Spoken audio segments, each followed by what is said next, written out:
Welcome back to my channel. If you've enjoyed watching one or two of my videos, don't forget to hit that subscribe button now. By subscribing, you'll stay updated whenever we upload a new video, so you won't miss out on any exciting content. As the sun began to set, the villagers of a small village were busy harvesting their crops in the fields. They waved their rakes, working diligently. One of the farmers, wiping sweat from his forehead, called out to his son. The boy, who was sorting the crops, responded to his father's call with a wide smile on his face. He asked what was the matter, and his father replied that they were finished for the day and it was time to go home.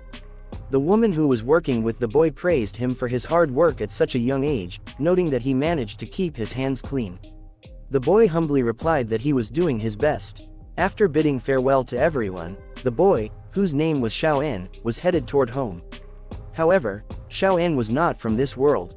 In his previous life, he was a genius programmer in the 21st century, but because of an unexpected accident during an experiment, he died. Now, he found himself in a medieval world, having been reincarnated as a young boy. He was still adjusting to his new body and the unfamiliar world around him. He lived in a village of peasants who paid taxes to the lord of the village. As he explored his new life, Xiao-en often walked with his new father, trying to understand the customs and ways of this medieval society. One day, as they were walking, both Xiao-en and his father were startled by a shocking sight. They looked up to see a massive mechanism falling from the sky, resembling a hemisphere. It was hurtling towards the earth at great speed. Realizing the impending danger, Xiao-en's father rushed to protect his son, shielding him from harm. Miraculously, the huge hemisphere flew past the village, continuing its trajectory towards the mountains. Upon impact with the ground, it exploded, causing a massive blast. The villagers, distraught and unsure of what to do, witnessed something incredible. They realized that the danger had passed and cautiously approached the scene of the explosion. Meanwhile, Xiao-en couldn't tear his eyes away from the sight. The darkness of the night descended upon the village, and smoke billowed from the chimney of a small hut where our hero lived with his father. Inside, they sat at the table, replenishing their strength with a meal after a long and eventful day. During dinner, Xiao-en's father warned him not to go near the mountain until the Lord returned. While serving a bowl of soup, he emphasized the importance of obeying the Lord's instructions, as he was the ruler of their village. Xiao-en promised his father that he would heed his words. As they enjoyed their meal, the father looked at his son with a smile, reminiscent of his departed wife, who had left them far too soon. As they ate, the boy's mind was occupied with thoughts. His father wished him a good night's rest, and the boy assured him that he would follow his instructions. However, in the middle of the night, a mischievous idea crossed Xiao-en's mind. Since his father was asleep, he thought he could borrow his prized possession, a fast and strong white horse, for a little adventure.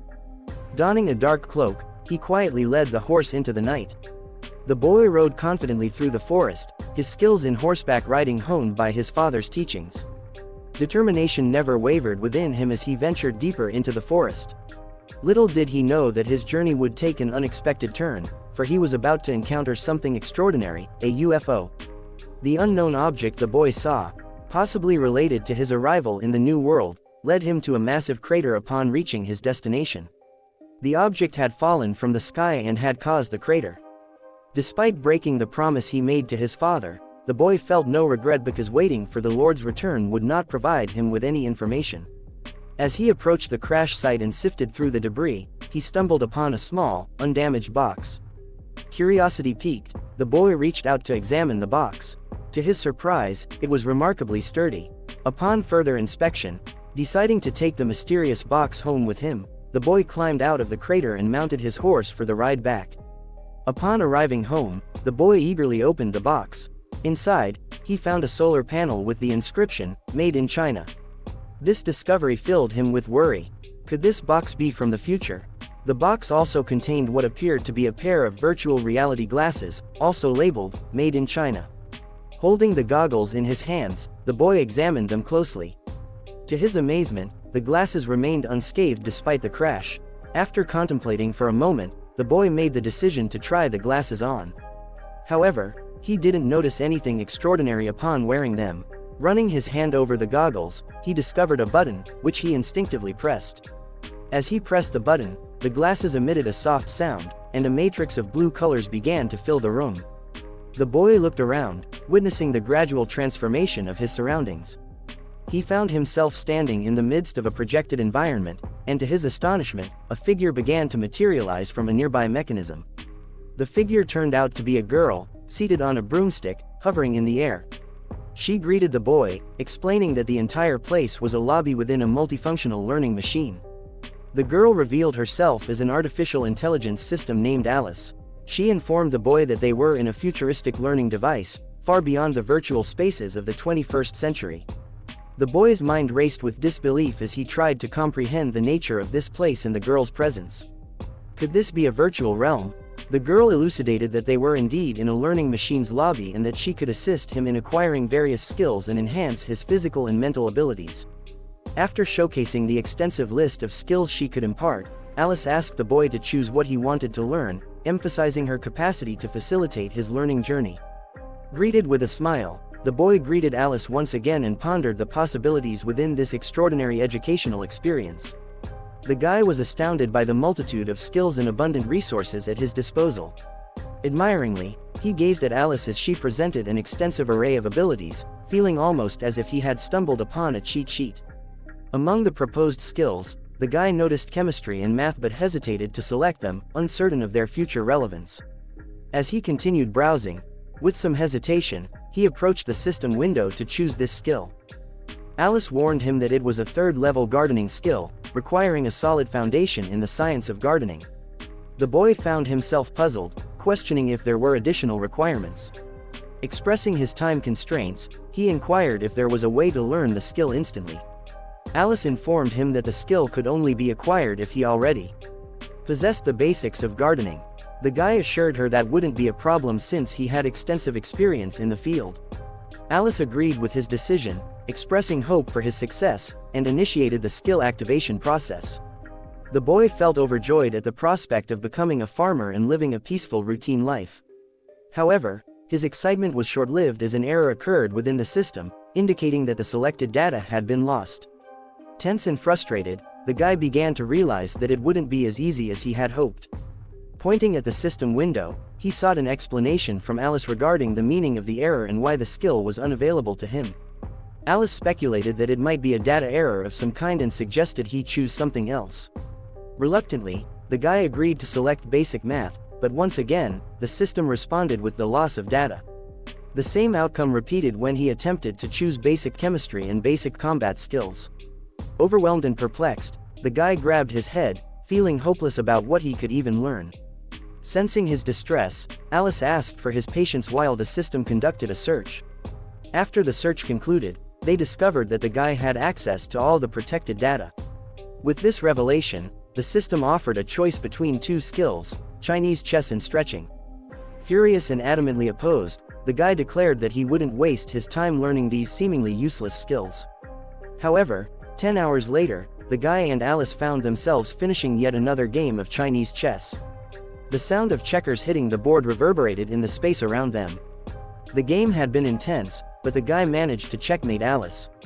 Applauding him, Alice congratulated his successful acquisition of basic Chinese chess skills and proposed continuing his training to the intermediate level. Smiling, the guy agreed, thoroughly enjoying the games with Alice. Suddenly, the smile vanished from the guy's face, replaced by a worried expression. Deep in thought, he remembered something crucial. Alice presented him with the scoreboard, indicating the current time. Surprised, the guy realized that he had been immersed in this learning experience for 10 hours, and it was already morning. Anxious to return home, he fumbled with the matrix, searching for an exit and urgently inquired about its location from Alice. Attempting to calm him down, Alice explained that the multifunctional learning machine had a passive learning function, alleviating his concerns about the passage of time outside. The guy looked at Alice in astonishment, his mind swirling with questions about what passive learning truly entailed. Alice proceeded to explain the functionality of the passive learning function, which alters the time ratio between the real and virtual worlds. It can either slow down or speed up time in the virtual world. Theoretically, the time ratio can even be changed to infinity. She presented two system windows, one depicting the real world and the other representing the current state within the learning machine. Alice clarified that time would pass much faster in the virtual world compared to the real world. Although the guy had spent 10 hours in the machine, it was still early morning in reality. Curious if he could adjust the time ratio himself, the guy inquired about the possibility. Alice assured him that he could adjust the ratio indefinitely. This news delighted the guy since he could extend his stay in the machine and acquire more skills. He requested Alice to set the ratio from 1 to 1,000, after which they could engage in another game of Chinese chess. However, Alice approached the guy and expressed concern about such a significant ratio change. She warned him that altering the time ratio too drastically could put immense stress on his body and brain, potentially leading to serious damage, including brain explosion, confusion paralysis, and blood clots in his blood vessels. Startled by the potential consequences, the guy's face turned pale. He reassured Alice that he didn't need such extreme measures and asked her to find a suitable ratio instead.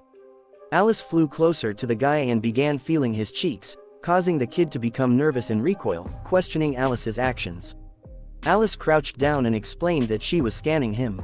The guy asked if it was indeed called scanning, to which Alice playfully replied that his body was perfectly fine and capable of handling a ratio change of 1 to 2. Calming down, the guy requested Alice to adjust the ratio while he went to sleep, as he needed to conserve his strength for his daytime work. Alice assured him not to worry, explaining that when he connected to the system, his body entered a deep sleep and recovery state. After setting up the time ratio, Alice showed the guy the system window displaying the skill of stretching and advised him to begin learning the introductory stage of the skill. She explained that this skill would enhance his physical performance and stimulate intensive brain development. However, the guy wasn't particularly enthusiastic about choosing this skill, envisioning himself exercising at the stadium. He asked Alice not to study this skill. Seeing his hesitation, Alice smirked and questioned his decision, teasingly suggesting that after the first lesson, he would be able to customize the 1 to 3 ratio and even further. Eager to explore these possibilities, the guy quickly agreed and promised to learn everything. Alice initiated the transformation and appeared before the guy in her teacher's uniform. Pleased by his enthusiasm, she proposed starting the skill learning immediately. Surprisingly, Alice playfully slapped the guy's backside with a pointer, causing him to exclaim in shock, questioning her actions and the change of clothes.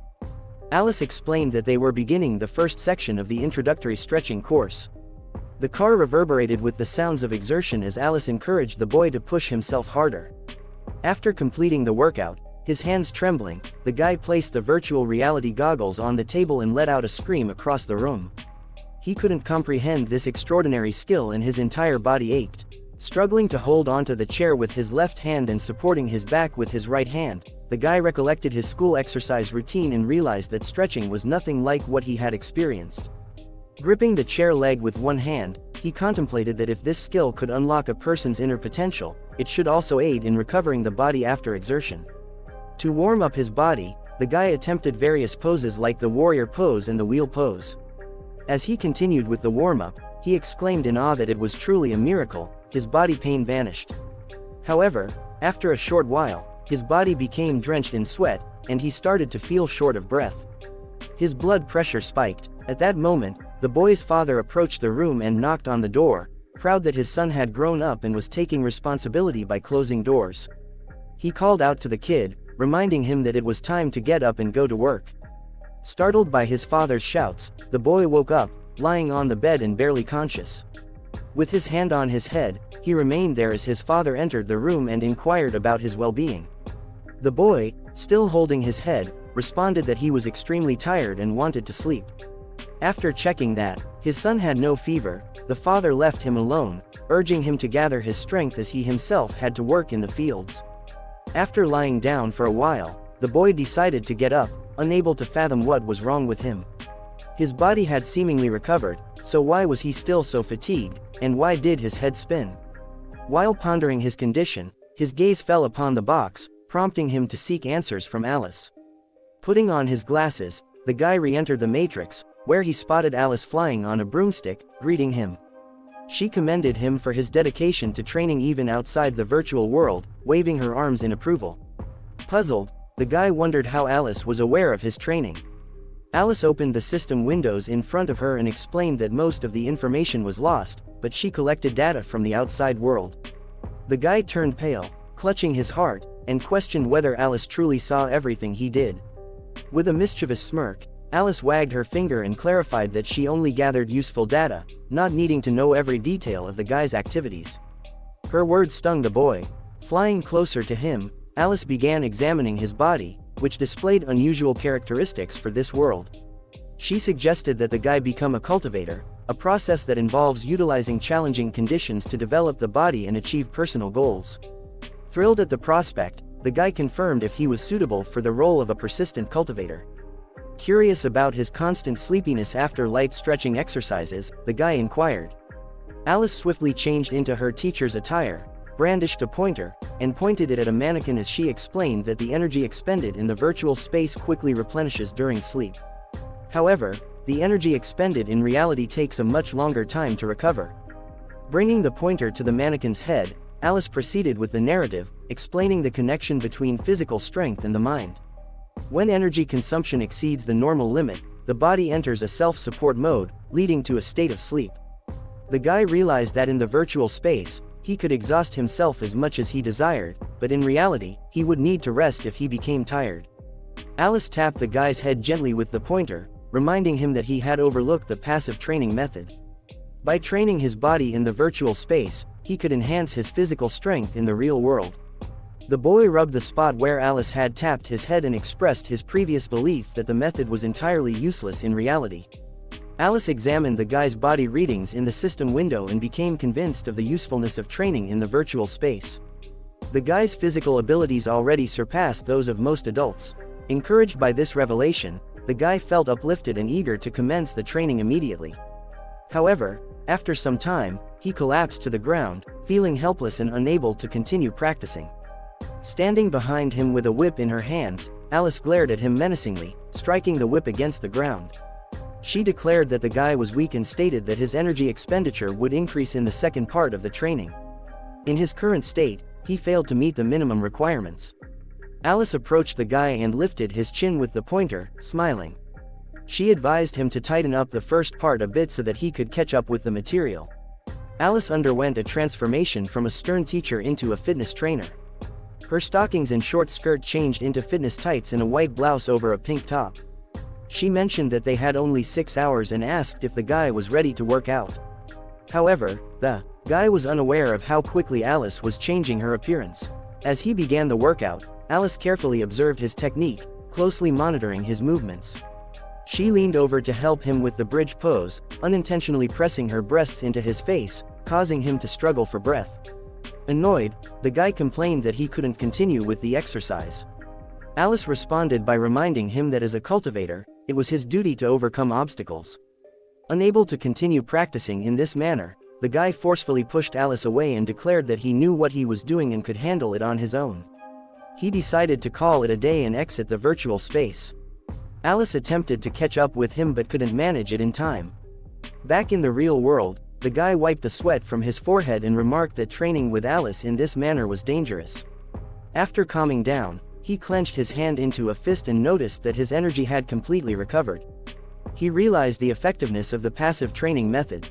Assuming a fighting stance, the guy gazed at the half-filled water barrel, determining that it was time to discover his newfound capabilities. He continued to stare at the barrel, contemplating his next move. The boy proceeded to fill the barrel to its brim by fetching water from the nearby river. As he carried the water, he noticed a significant increase in his strength. It took 7.5 buckets to completely fill the barrel. Previously, he struggled to carry just half a bucket, but now, after practicing with Alice, he could carry a full bucket.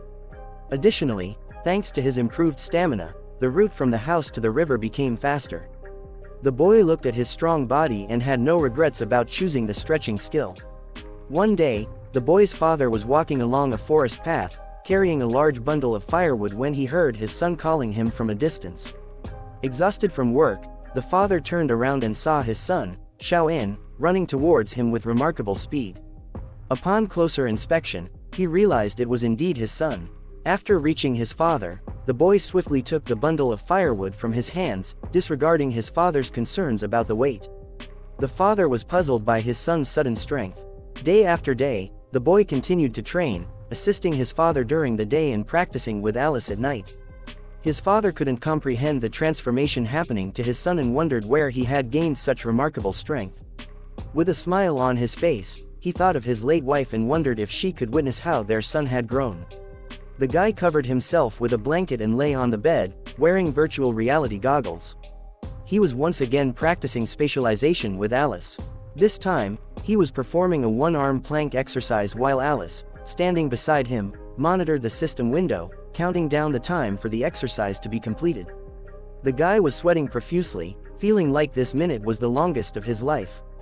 Finally, the time expired, and he exhaled, collapsing on the floor. Observing the characteristics of the guy's body, Alice praised him for mastering the second lesson in just 40 days. The guy lifted himself up slightly and asked Alice why he felt she wasn't sincere. Smirking, Alice replied that her main rule was honesty and that she genuinely praised him. Steadying himself on his feet and feeling the strength in his body, the guy inquired if he could change the ratio now. Alice requested a moment to readjust the ratio. The guy closed his eyes, waiting for the result. Once the reconfiguration was complete, the system set the ratio to 1:1. Upon hearing this, the guy waved his hand, and a bright light emanated from him. Confused by his action, Alice assumed he was trying to remove the setting. The guy asked why he didn't feel any change when he altered the ratio. Pointing to the system window, Alice explained that due to his extensive training, he had developed the capacity to endure without feeling the immediate effects. However, if he desired to feel something, she could arrange it. Trembling, the guy requested Alice not to arrange anything. Alice smiled, acknowledging the guy's recent progress, and suggested teaching him a new skill. Intrigued, the guy expanded the skill system window, and Alice directed his attention to the skill of firewood harvesting. The guy remained unfazed by the suggestion as Alice began designing an axe. Alice informed the guy that she had allocated time to gather information and create a preliminary database. After analyzing the guy's abilities, she developed a suitable skill. Asking the guy to pick up the axe, he gripped it firmly with both hands. Upon examining the axe, he noticed that it was different from the usual ones he had encountered in his training inventory. Alice deemed the axe to be favorable and projected it for him. The guy felt disappointed, as he had expected to engage in battles rather than chopping wood. However, Alice proceeded to project a new prop, which turned out to be a log. Determined, the guy tightly held onto the axe and prepared himself for training. After a while, the guy found himself completely exhausted, perspiring profusely, and had to remove his clothes due to the heat. He inquired about Alice's condition, and she admitted to being exhausted as well. However, she explained that training in such conditions was more effective. Struggling to catch his breath, the guy expressed his fatigue, exclaiming that he couldn't continue chopping wood. Both the guy and Alice stood amidst a vast pile of logs, with Alice counting a total of 765 logs. Overwhelmed, the guy dropped the axe and collapsed onto the floor, exclaiming that he had been chopping wood for 12 hours and had never felt so tired before, not even after running 10 kilometers. Alice reassured him not to be disheartened, as he possessed extraordinary stamina. She even admitted that she could barely keep up with him now. Alice proceeded to check the energy in the guy's body, and he felt an overwhelming surge of power coursing through him, making his body feel incredibly light. Alice reminded him that he was currently in a dream state, where muscle pain might not be a concern in the real world. Meanwhile, the guy sat on his bed in the real world, deep in thought. Suddenly, a fly entered his field of vision, causing his pupils to narrow. With heightened reactions, he caught his breath and observed the fly intently. In an instant, he snatched the fly with his fingers, realizing that not only had his strength increased, but his reflexes had also sharpened. Stepping outside, the guy spotted his father chopping wood. The father noticed his son's presence and questioned why he was up so early. He then suggested that the boy go and have breakfast. However, the boy remained fixated on the firewood, expressing his desire not to go to the field that day. The father, acknowledging his son's determination, stacked the logs and granted him permission to rest. Yet, the boy took an axe in his hands and informed his father of his intention to chop firewood for sale to the knight's estate, which was known to be a buyer. The father, taken aback, remarked that chopping wood required strength, doubting his son's ability to handle the task. Unfazed, the boy disregarded his father's concerns, gripping the axe and focusing on a log. Swinging the axe, he effortlessly split the log in two. The boy continued, chopping wood, leaving the father astounded. Overwhelmed with joy, the father couldn't believe that his little boy had grown up and become so strong. Entranced by his son's wood-chopping prowess, the father wholeheartedly embraced the realization that Xiaoan had indeed matured.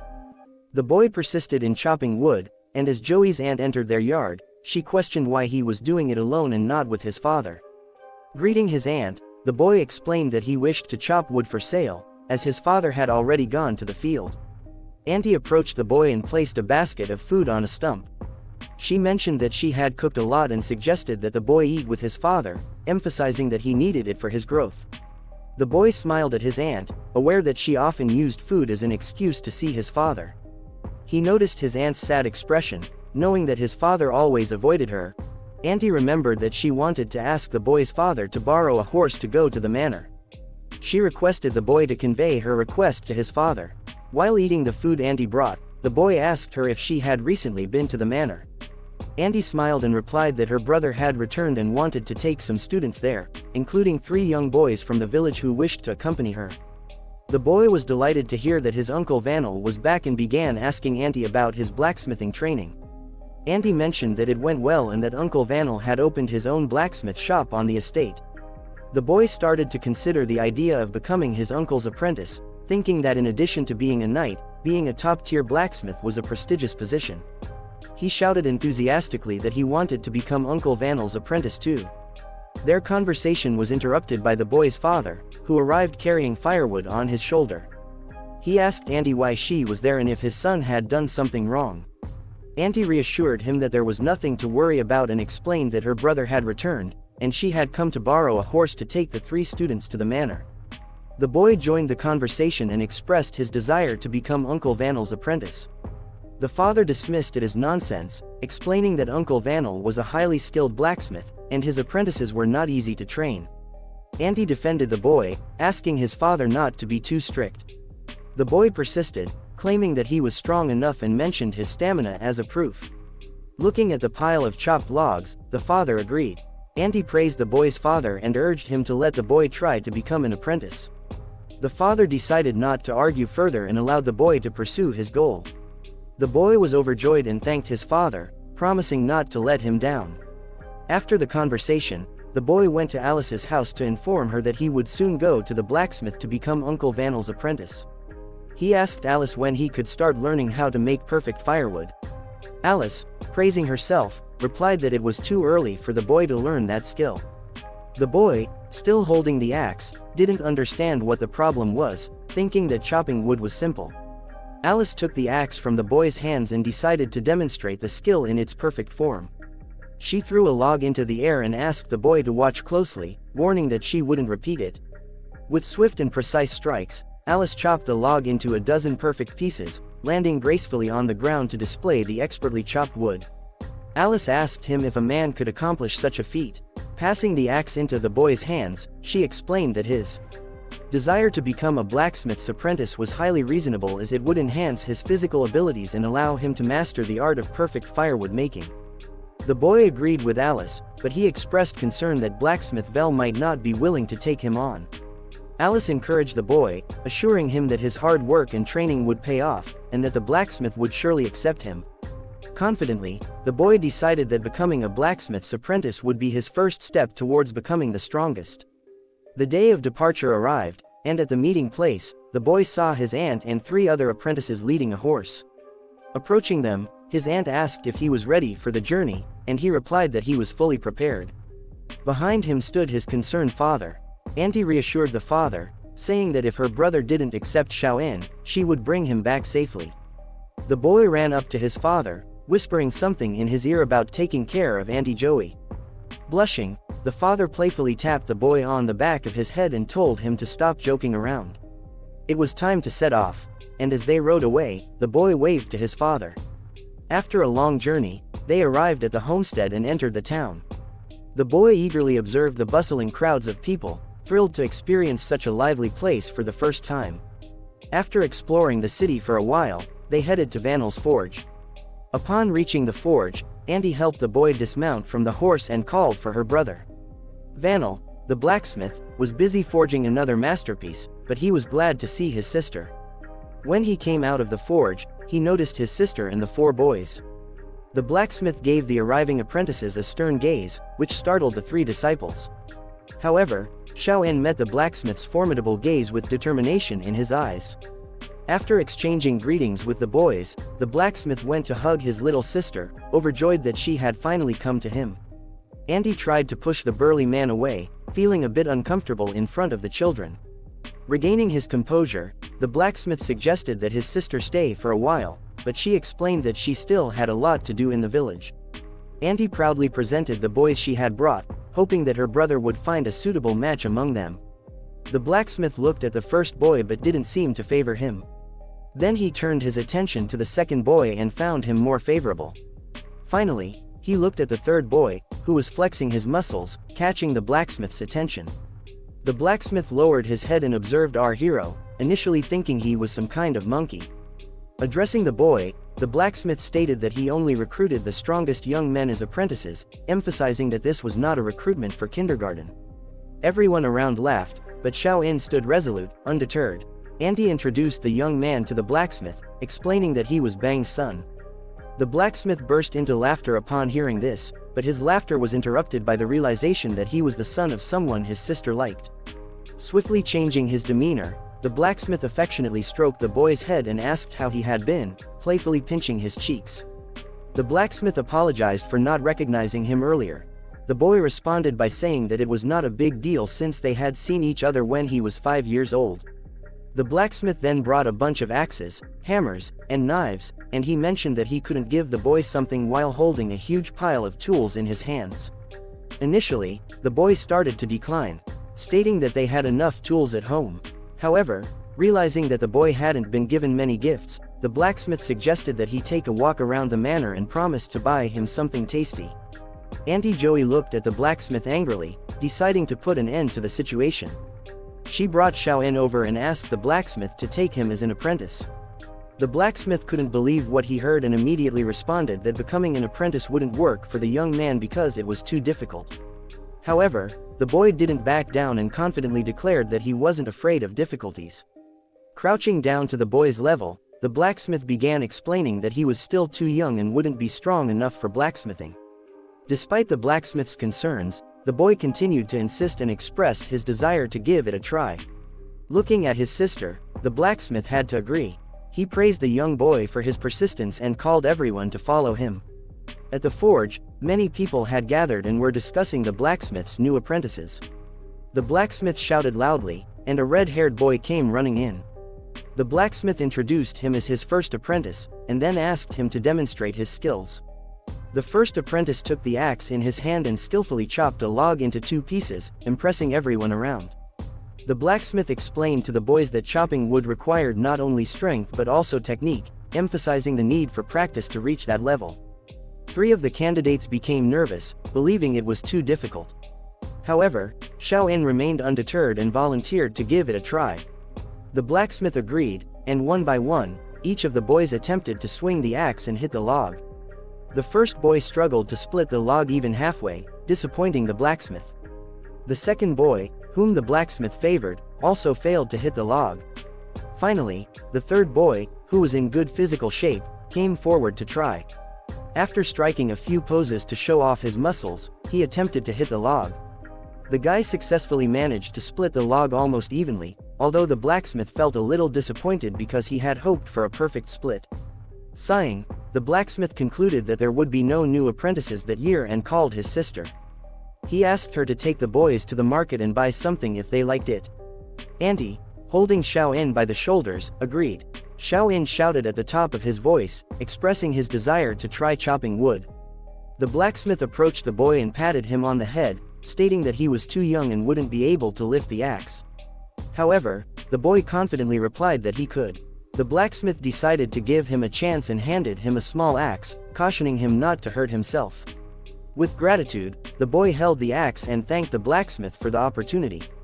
Approaching the log, he prepared to strike, looking at it with determination. He recalled his training in space and in houses, remembering the initial techniques he had learned for cutting firewood. With a powerful swing, he successfully chopped the log into 2 perfect pieces. The boy felt a bit embarrassed and asked the blacksmith how good his strike was. To his astonishment, the blacksmith was shocked by the boy's accomplishment. The log the boy had chopped was usually used in shield making and not everyone could chop it with such ease. The boy casually asked if the blacksmith was okay, and after recovering from the shock, the blacksmith inquired about Xiao'in's age. The boy proudly replied that he was 9 years old, surprising and impressing the blacksmith. The blacksmith praised the boy for his exceptional talent. At such a young age, while the boy humbly attributed his success to luck and claimed he was never that good at home. The blacksmith asked his sister to inform Bennu that her son was a natural-born blacksmith, and he would make sure to teach him everything he knew. Andy was delighted by her brother's words and happily agreed to pass on the message. 3 months passed, and Xiao'in was accepted as a blacksmith's apprentice.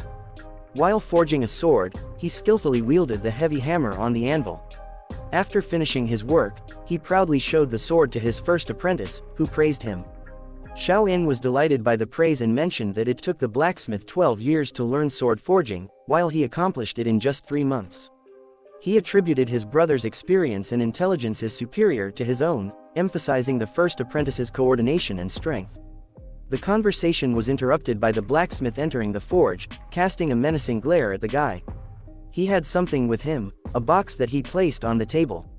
Opening the box, the blacksmith revealed a sword and asked Xiao'in to examine it and share his thoughts. Taking the sword in his hands, the boy observed that it was a rather ordinary sword, except for a slightly longer blade. As he continued examining it, he noticed that the hilt of the sword was empty and asked if he could put something in it. The blacksmith praised him for his intelligence, remarking that he was wise beyond his years. The blacksmith revealed to the boy that the sword he had given him was magical.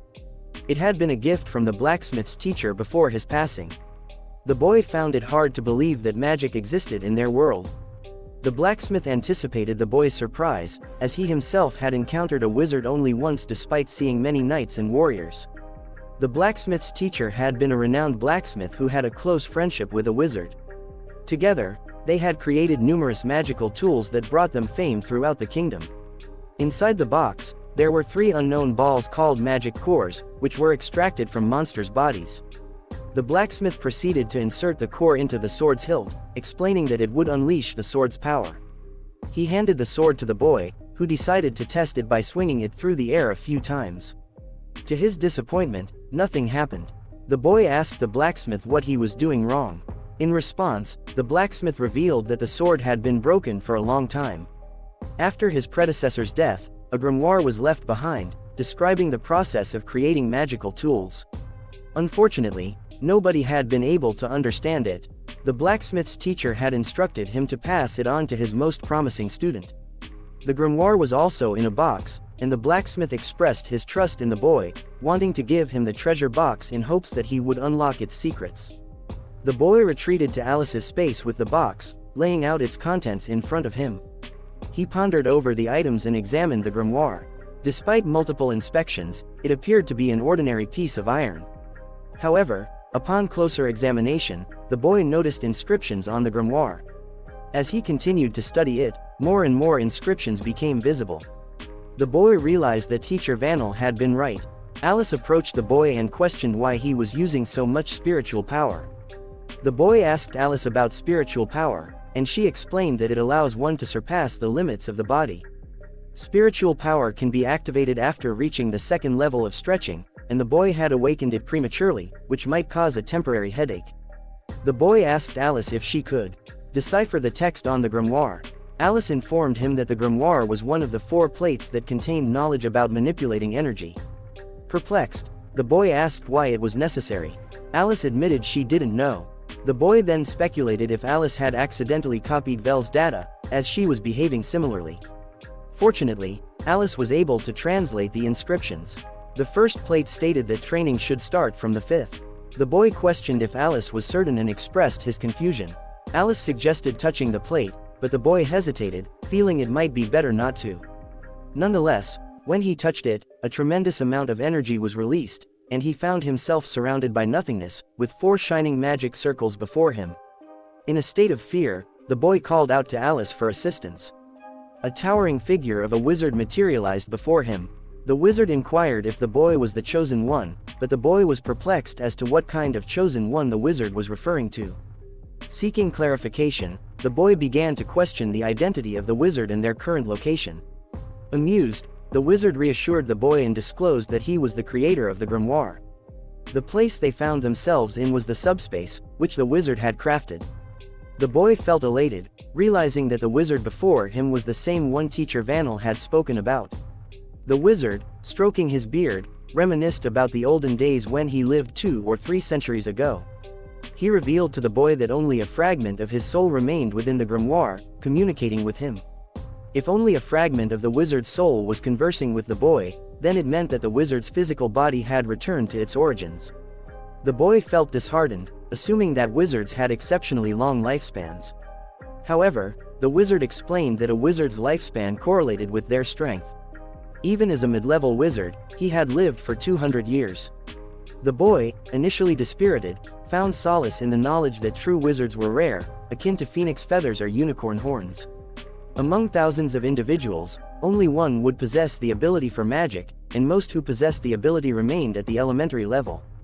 The wizard urged the boy not to be disheartened, emphasizing that by entering the subspace and meeting him, the boy had already demonstrated wizard-like potential. Excitement surged within the boy as he expressed his desire to become a wizard, yearning for a longer life. This notion surprised the wizard, as it was the first time he had encountered such a request. Unbeknownst to the boy, there were further revelations awaiting him. The wizard began to enlighten the boy, causing him to emit a radiant green aura. The boy beheld a grand palace, witnessing the king humbly bowing before the wizard. Even at the entry level, one could earn the respect of the king, highlighting the rarity and immense power of wizards. Entire armies revered wizards, who frequently participated in wars. If one side possessed a wizard, victory was almost certain, as warriors were ill-equipped to combat them. The boy, captivated by the narrative, grasped the significance of wizards. The wizard elucidated the privileges bestowed upon wizards when they defended the kingdom and led the lad into the library, showcasing resources in a realm where he could immerse himself in the study of magic. As the boy departed from the library, his gaze fell upon a majestic wizard's tower. Curiosity prompted him to question the wizard about the worthiness of striving for such a goal. Encouraged by what he had witnessed and learned, the boy resolved to pursue magic. He implored the wizard to become his teacher, but the wizard began to fade away, signaling the impending end of his soul fragment's time. Fading, the wizard managed to convey to the boy that the grimoire was merely a vision, but the knowledge he had acquired should suffice. The boy cried out, pleading for the wizard not to depart. After the wizard vanished, the boy heard Alice's voice, as she roused him from his slumber. He awoke, finding himself cradled in Alice's arms. Concerned, Alice inquired about his well-being. The boy replied that he was fine and gently pushed Alice away, asking her not to hold him so tightly. He proceeded to recount what had happened to him when he touched the leaf. Upon hearing his explanation, Alice realized why he had fainted. Standing confidently before Alice, the boy declared that he had made up his mind to study magic and become a great wizard, knowing that it would grant him a long life. Confused, Alice looked at him, and the boy responded by saying that he wanted to learn the ways of magic. However, he became tense and sighed when Alice asked if he had even learned how to study magic. Alice then laid out the grimoire, which she had analyzed while the boy was unconscious. She explained that she was able to reproduce the grimoire in the space based on his memories. The boy blushed and asked if Alice could truly see everything he sees. Alice confirmed that she could see everything, even when he was in the shower. While analyzing the grimoire, Alice had also downloaded ways to learn magic. Joy filled the boy's eyes as he learned this. After spending a long time in the space, the boy's physical body was still lying on the bed in the real world, but he continued to listen to Alice. She instructed him to develop spiritual power before embarking on learning magic, as detailed on the 5th page of the grimoire. Alice demonstrated a large system window emitting white light and asked the boy to gaze into it. As he did, he saw a huge slab with intricate drawings on it, but he couldn't comprehend its significance. Alice, standing behind him, explained that he needed to act on the patterns in the drawing to develop spiritual power. In the process, her breasts inadvertently rubbed against his back, causing him to blush and his nose to bleed. Overwhelmed, the boy couldn't handle the situation any longer. Alice noticed the bleeding and couldn't understand what had caused it or why the boy had fainted again. After some time, the boy returned to the forge, where his hammer struck the anvil. The blacksmith and the first apprentice watched in awe as Xiao-in, the boy, forged with exceptional skill. The blacksmith, unaware of how the boy had achieved such prowess, acknowledged that he couldn't believe the boy was only 9 years old. Acknowledging the teacher's words, Xiao-in, covered in sweat, stood at the anvil. He had been training diligently and had noticed significant improvements in his physical strength. However, he couldn't help but contemplate whether the spiritual strength training he had attempted under Alice's guidance was suitable for him. The blacksmith approached Xiao-in, placing a hand on his shoulder, and advised him to take a rest. He would finish the remaining work. Xiao-in expressed gratitude to his teacher before heading to his room. He acknowledged that there were certain things he would never know. Putting on his glasses, he jumped onto his bed and engaged with the learning system. He only needed 3 hours of sleep to fully recover. Upon logging in, he approached the slab with the drawing. Alice noticed that he had arrived early that day. Xiao-in gazed at the drawing on the slab and declared that he would always come early from now on to have more practice time. Alice inquired if he was feeling okay since he hadn't reached 60% last time. Xiao-in continued to stare intently at the drawing, expressing his frustration that his training wasn't yielding results and his desire to train more. Blushing, Xiao-in turned around and shouted at Alice to stay away from him. Alice lowered her gaze and reassured him that she understood. Xiao-in pointed his hand at the drawing and extended 3 fingers, determined to trace the patterns. After a while, he cried out in pain, completely exhausted. Alice praised him for his diligence as the drawing on the stove began to emit a blue glow, indicating his success. Alice hugged Xiao-in tightly, expressing her lack of surprise at his achievement. However, Xiao-in's nose started bleeding again. Both Alice and Xiao-in watched as the pattern on the slab transformed into something else, revealing the second level. Alice was overjoyed, while Xiao-in struggled to remain on his feet due to exhaustion. He feared what would come next. After a while, a naked Xiao-in, drenched in sweat, was bleeding and fatigued. Alice, with her bare shoulder, asked him if he was sure he wanted to continue, warning him that his body might not be able to handle it. Xiao-in exhaled and affirmed his determination, his face scowling. He was already starting to see the end. Finally, Xiao-in completed his workout. Alice kneeled down, clapped her hands, and congratulated him, wiping the sweat from his forehead. She praised his efforts, noting that he had finished the circuit in just 3 days. Xiao-in asked Alice to be more straightforward in her speech. He leaned his hand on his head, feeling the noticeable increase in his spiritual power due to the training. Alice asked him to wait while she checked his condition. After concluding the check, Alice leaned over to Xiao-in and asked if he was truly 9 years old. He confirmed, and Alice revealed that the system showed his training had already elevated his spiritual power to a level surpassing that of an adult. The boy was pleased and requested more specific details about the results. Looking at the grimoire sheets, Alice informed him that his spiritual power already met the requirements for the training method. However, there was one nuance. Alice asked if he really wanted to know about the nuance of the training. Xiao-in agreed, and Alice consulted the database, which only contained the guy's parameters. Based on the grimoire data, it indicated that Xiao-in was slower than other wizards in developing spiritual power. Upon hearing this, he became disheartened. Alice urged him not to lose hope and shook him by the shoulders, trying to bring him back to his senses. In that moment, the guy suddenly grabbed Alice's hands. She inquired about what was bothering him.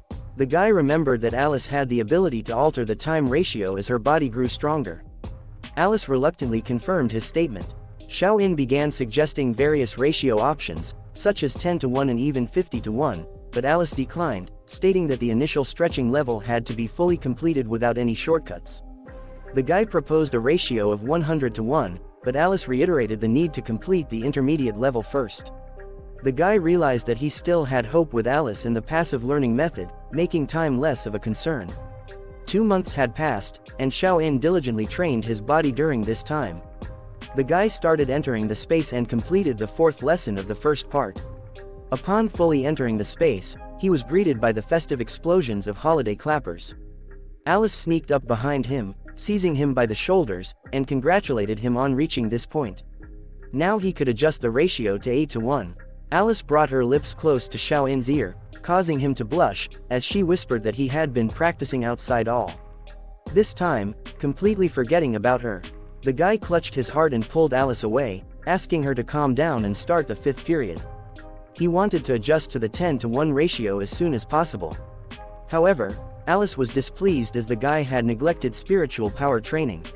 She projected the guy's broken sword and explained that she had analyzed it again, realizing something. She discovered that the guy, using spiritual power, could actually repair the broken sword. The guy asked hesitantly if what he heard was correct, and Alice confirmed its accuracy. However, she mentioned that the sword required at least 200 units of spiritual power for the repair. Running her finger over the guy's face, Alice estimated that he only had around something units of spiritual power. The guy's face contorted with concern.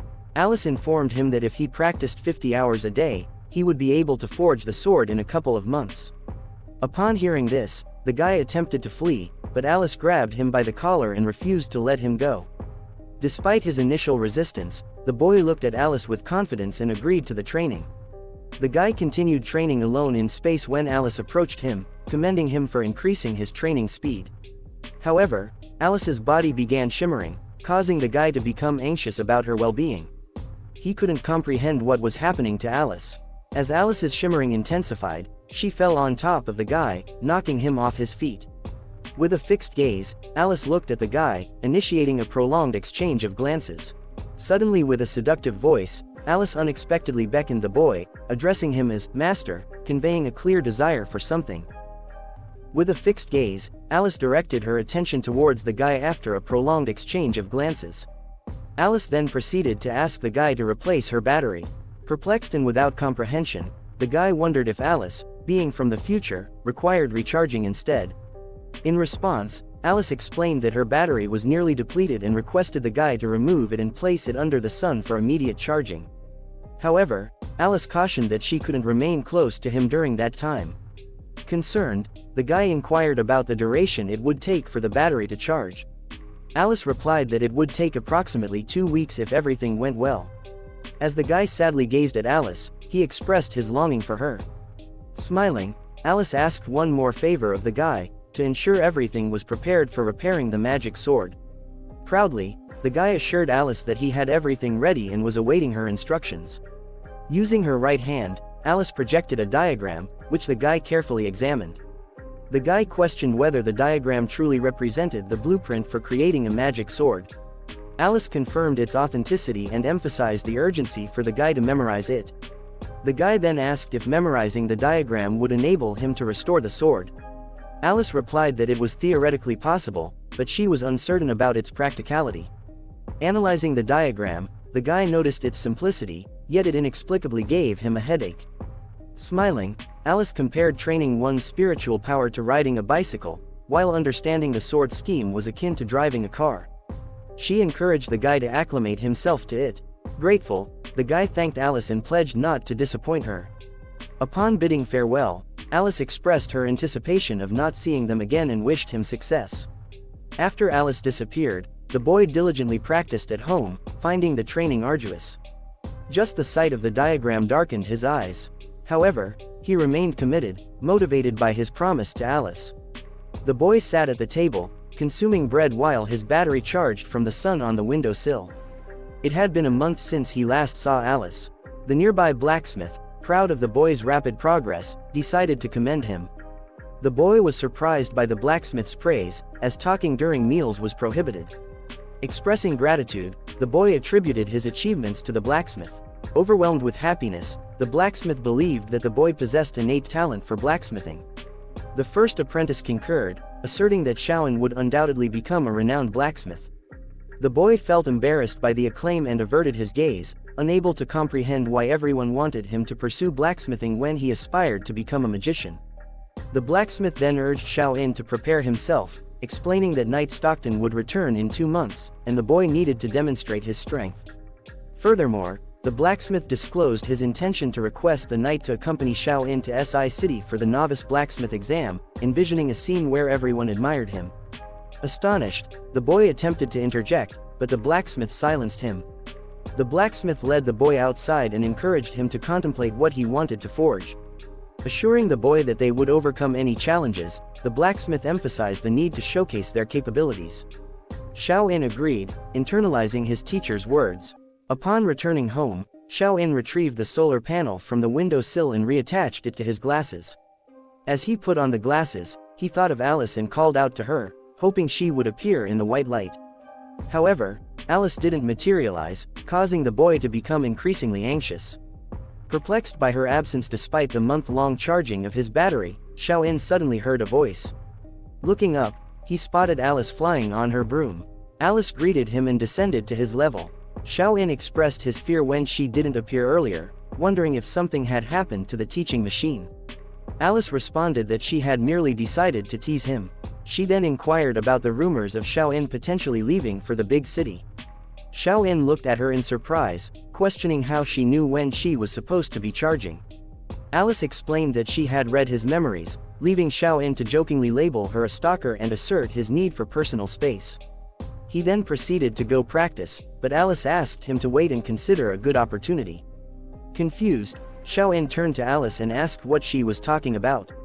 Chuckling, Alice replied that once he left, he would find a better place. Intrigued, Xiao-in pressed Alice for more information, asking why he should leave for another city at the age of 9. Alice smiled and stated that based on her observations, he was capable of it. She further explained that staying in their current location might hinder his magical learning while moving would provide new opportunities. Advising him to think it over, Alice suggested that if he wanted to study magic, he needed to interact with wizards and show the knight something special to secure his accompaniment. Perplexed by the notion of being special, Xiao-in's face turned pale at the mention of restoring the magic sword due to the headache-inducing diagram. Undeterred, Alice continued to persuade him, highlighting the significance of being a 9-year-old blacksmith and restoring the magic sword in capturing the knight's attention. Alice acknowledged that staying in their current setting was an option if he wanted to waste his life, but if he desired to explore the world, he should strive to achieve his best. Reminding him that he lacked noble status or a powerful wizard mentor, Alice emphasized that his future depended solely on himself. Time passed since Xiao-in last communicated with Alice, and he had now reached the appropriate level of spiritual power required for the blueprint. Once again, he found himself in a space-like realm, having completed the blueprint assembly. Alice, sitting on her broom, observed the system windows. Xiao-in inquired if he had succeeded, prompting Alice to fly over and confirm that he had successfully assembled the blueprint. With a mischievous look, Alice suggested that he try casting a spell using it. Astonished, Xiao-in realized that the blueprint also functioned as a spell. Alice affirmed his realization, explaining that when he was outside, he just needed to visualize the circuit depicted. Stroking his ego, Alice expressed her eagerness to witness his spellcasting attempt.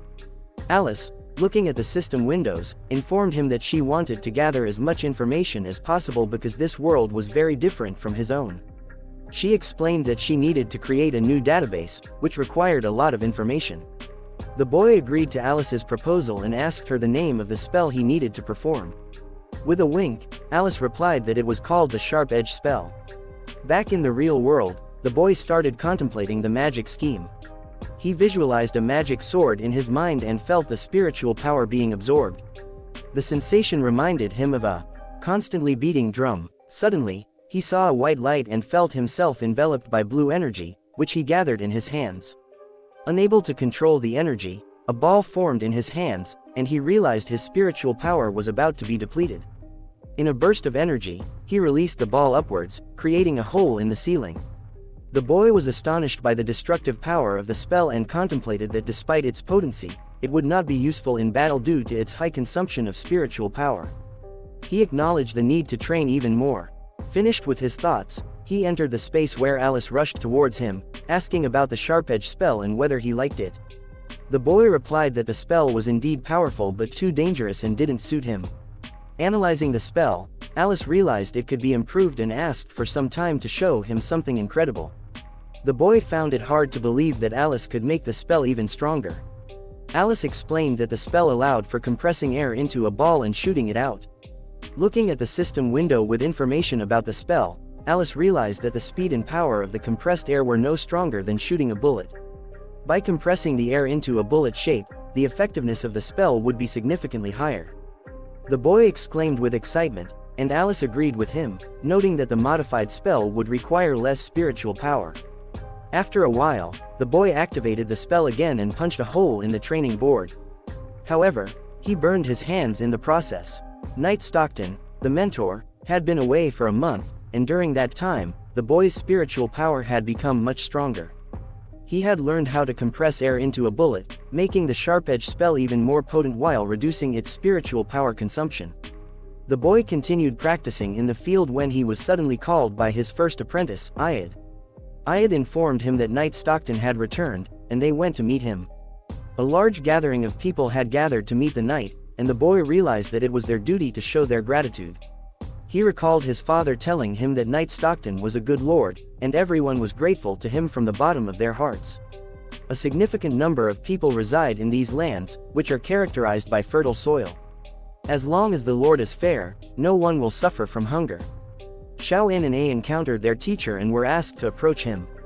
The boys scanned the area and standing on a rock, gazing into the distance. Xiao In noticed that the lord was accompanied by a group of warriors on horseback, which sparked a momentary desire in one of the boys to become a knight. Xiao In questioned whether he was willing to give up blacksmithing so easily. In response, isekai'd reassured him that he could become a great blacksmith while acknowledging the appeal of being a knight. Knight Stockton dismounted from his horse, and to their surprise, the blacksmith and the knight exchanged warm greetings, jumping towards each other. After their long-awaited meeting, they embraced tightly and shook hands. The knight inquired if the blacksmith had come out to meet him, and the blacksmith confirmed, praising the knight's remarkable appearance. The knight then presented a sack filled with something, mentioning that it was a gift for the blacksmith. Curious, the blacksmith requested to see the contents of the sack, which turned out to be weapons and armor.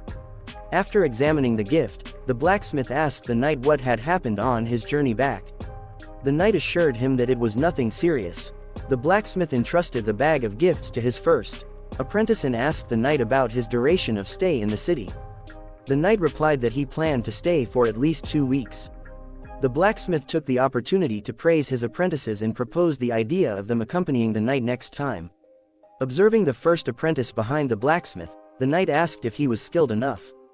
The blacksmith confirmed that the first apprentice was already capable of participating in the entry-level artisan exam.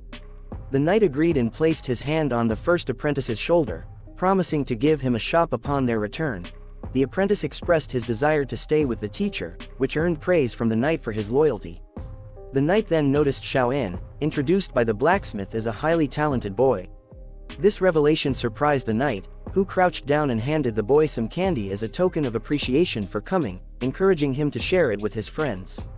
The knight stood up and asked the blacksmith to introduce the second apprentice.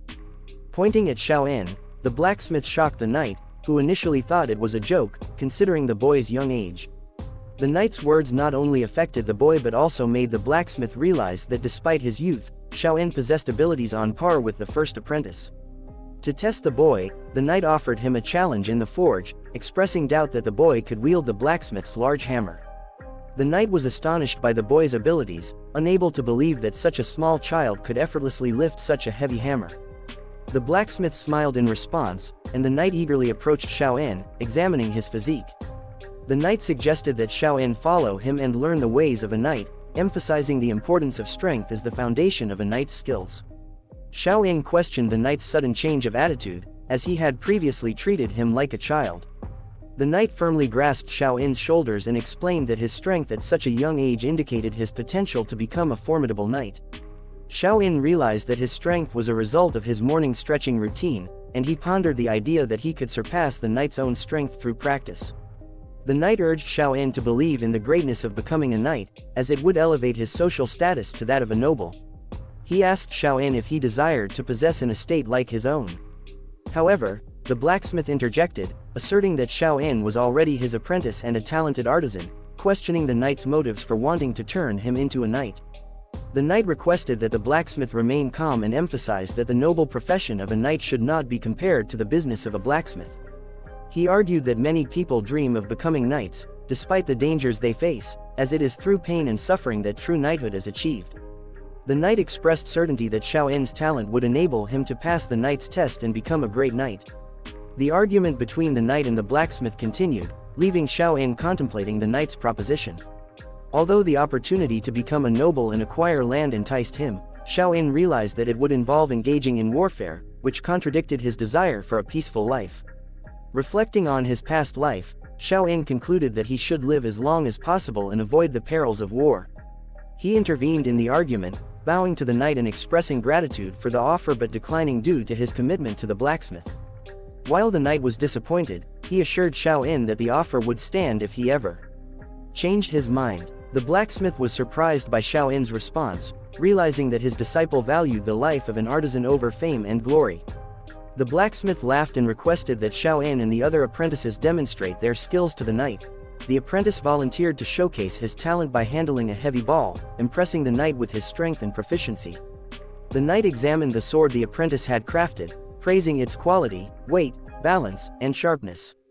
The sword successfully passed the test and proved its suitability for battle. The knight commended the blacksmith on their achievement.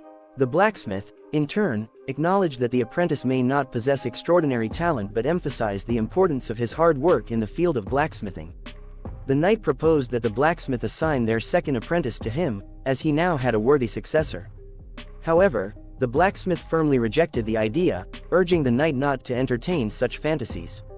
Meanwhile, they noticed that Xiao In had disappeared from sight. Xiao In stood silently in the corner of the room, hands behind his back, expressing his lack of interest in creating anything that day. This surprised both the blacksmith and the knight, who questioned his intentions. The knight began to admonish Xiao In, warning him that failure to present something impressive could result in dire consequences.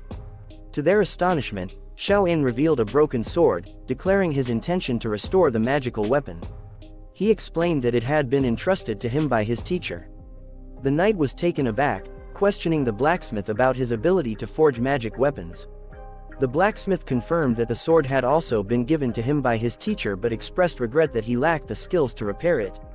The knight was thrilled and asked Xiao In if he could truly mend a broken weapon. Xiao In responded by stating his desire to test his own abilities. The blacksmith looked upon his apprentice with pride, knowing that Xiao In possessed unwavering confidence in his skills. Xiao In began the process of repairing the weapon, heating it in the fire. However, he realized that the flame was insufficient, prompting the blacksmith to step in and take charge of the bellows, ensuring an optimal temperature.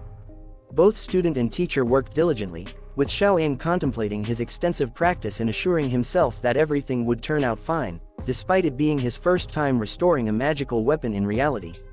As the temperature rose within the fire, the color of the sword started to change. Xiao In retrieved something unknown from his pocket, surprising the blacksmith. Xiao In explained that it was a fragment from a magic book, which he had deemed necessary for the process. The blacksmith was incredulous, as the magic book held great value. Xiao In justified his decision, explaining that without a magic item, one cannot utilize mental spirit power on a magic weapon. Taking a kneeling position, Xiao In began gathering mental spirit power around him, infusing it into the magic sword. Patterns formed on the weapon as the mental spirit power was absorbed. With each swing of the hammer, Xiao In envisioned a future where he would no longer be confined to his current circumstances. He imagined himself as a horse-riding adventurer traversing vast landscapes, and then as a wizard, engrossed in his studies in a magical tower. Xiao In yearned to progress further and explore the realms of magic, envisioning a future where he held the entire world in his hands. The individual made a firm decision to become the most powerful magician. They continued forging a magic sword with their hammer, carefully examining it to identify any obstructions to the flow of magic. After a brief inspection, they successfully located the obstacle and used their mental abilities to clear the path, completing the forging process. They imbued the sword with the power of the magic spirit, successfully restoring it. The knight and the blacksmith approached the sword, filled with awe, and the knight inquired if the individual had succeeded. Standing together near the sword, the three of them gazed at it intently. The individual directed their mental power into the sword, causing it to glow brightly, momentarily blinding the blacksmith and the knight. With unwavering confidence, the individual took the sword in their hand, proudly declaring that they had restored it. The knight, delighted, eagerly held the sword and marveled at its brilliance, feeling a tinge of bitterness that their own abilities were limited to swordsmanship and beyond the realm of magic. Passing the sword to the blacksmith, the knight asked for their opinion. The blacksmith, carefully examining the sword, asked not to be mocked, and with tears in their eyes, praised the apprentice's remarkable talent in repairing a magic sword, reminiscing about their deceased teacher. The blacksmith inquired if the sword had the ability to unleash magic, and the individual extended their hand, revealing the magic core, explaining that it should work once inserted into the sword's hilt. The blacksmith swung the sword, activating its ability, and a powerful magic shot erupted from the tip, creating a hole in the forge's front wall. Shocked, the blacksmith and the knight observed the damage caused by the shot. The individual, smiling, asked the knight if they had passed the test, eliciting a twitch in the knight's eyes. Overwhelmed by what they witnessed, the knight enthusiastically praised the individual, affirming that they had indeed passed the test. Concerned, the blacksmith anxiously questioned their apprentice about mastering magic since they had inserted the magic core into the sword. Awkwardly, the apprentice looked at their teacher and confirmed that they had indeed mastered it. Once again amazed by the apprentice, the knight explained that, according to the country's rules, since they had mastered magic, they could join the country's magic tower for training. The knight asked if the apprentice would agree to such terms, and the apprentice, feigning ignorance, asked about the magic tower. The knight proceeded to explain that while their country had few mages, there was an esteemed 5-star mage and 5 other mages, each with their own magic tower. As a citizen of the country, the guy had an opportunity to become a mage and receive his own magic tower for learning magic. The guy was filled with excitement. The blacksmith placed a hand on the guy's shoulder and praised him, pleasantly surprised to discover that the guy was not only a genius in craftsmanship but also possessed talent in magic. The boy looked sadly at his teacher, and the blacksmith knelt down, placing the sword in the lad's hands. He expressed his awareness of the boy's efforts, his immense pride, and his respect for whatever choice the boy made. The knight advised the boy to carefully consider his decision before leaving. As the knight was about to depart, he looked at the magic sword and encouraged the lad to contemplate which profession was more respected and held a brighter future. The boy agreed and promised to think it over, observing the knight's unwavering gaze on the magic sword. The boy suggested that the knight give it a try, and the knight instantly agreed, expressing his willingness to test it out. With a smile on his face, the knight raised the sword above his head and energetically swung it in all directions, accompanied by self-muttered battle cries. The knight's enthusiasm surprised both the boy and the blacksmith, revealing a side of his character they hadn't seen before. After concluding the sword test, the blushing knight requested that the boy not look at him in that manner. He then invited the lad to accompany him to Lewis Castle in 3 days. The boy agreed, but he couldn't help feeling overwhelmed by the rapid development of events. The knight instructed the guy to pack his belongings as they would be leaving for Lewis Castle in 3 days. The lad requested to return home and inform his father about the situation. The knight assured him that it wouldn't be a problem and that they would visit the lad's village together to meet his father. Grateful, the boy thanked the knight. Upon arriving at the village, they were greeted by a crowd, including the lad's father and Joey's aunt. The lad warmly greeted his father, and Knight Stockton invited the lad's father and Joey's aunt to his mansion, causing a stir in the entire village. The lad and his father became the main topic of conversation among the villagers. The guy then went to visit Alice, and she hugged him tightly. It was Alice who had suggested showcasing the guy's talent for magic to Mr. Stockton, and she was overjoyed when the plan succeeded. After returning to the manor from the village, the lad bid farewell to his teacher. Everyone from the forge found it difficult to see him leave, and it was the first time the boy witnessed teacher Vanel crying. The teacher gave him the hammer that had been bestowed upon him by the master as a memento, even though he might not use it in the future. As someone who had been transported to this world, the boy felt like a stranger at first, but after spending so much time with everyone, he couldn't bear to leave them. As he left the manor, the boy watched the sunset and made a promise to himself that he would undoubtedly become a mage for the sake of all his loved ones. After 3 days of traveling, they found themselves caught in the rain. Walking through the rain in the middle of a field, the knight ordered his warriors to set up camp for the night. After setting up camp, everyone retreated to their chambers. The knight took the lad into his chamber and asked how he was feeling, knowing it was his first time traveling out of town. The lad replied that he was very tired. In response, the knight provided him with a chair to sit on and reassured him that they had 5 more days to go, asking him to wait a little longer as he would gradually adapt and get used to it. The lad, while resting in the chamber, asked the knight why he didn't take off his armor and if he was tired. The knight explained that he still had patrols to do and had been wearing the armor for 20 years, so he was already accustomed to it. Before going on patrol, the knight urged the lad to rest. The lad, feeling grateful, took out his magic sword and thanked the knight for taking care of him. As a token of his gratitude, he offered the sword as a gift. However, the knight, abiding by the laws of the country, refused the gift, stating that it was his duty to protect the citizens and accompany the lad. He added that the magic sword was very valuable and should be kept by someone like Xiaoyin. The lad was surprised by the knight's honesty, as he had previously doubted his reliability and only wanted to test him. Despite the rejection, the lad insisted and extended the sword to the knight, emphasizing that as an artisan, the knight could restore and create magical weapons. He also mentioned that he would become a mage, and his weapon would be a wand, making the sword more suitable for the knight. Convinced, the knight accepted the sword, expressing gratitude and promising to treasure it.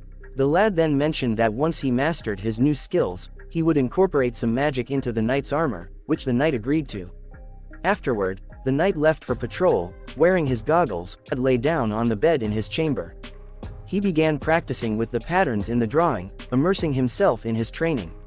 Suddenly, he heard Alice calling his name, and when he asked her what was wrong, he noticed her panic. Alice urged him to wake up quickly, sensing someone outside his tent. The lad snapped back to reality and felt the presence of someone entering his tent. Reacting swiftly, he reached into his sack and retrieved the hammer given to him by his teacher. Determined not to remain passive, he gathered his will into a fist and confronted the stranger. The lad launched an attack, using his hammer to clash with the stranger's dagger.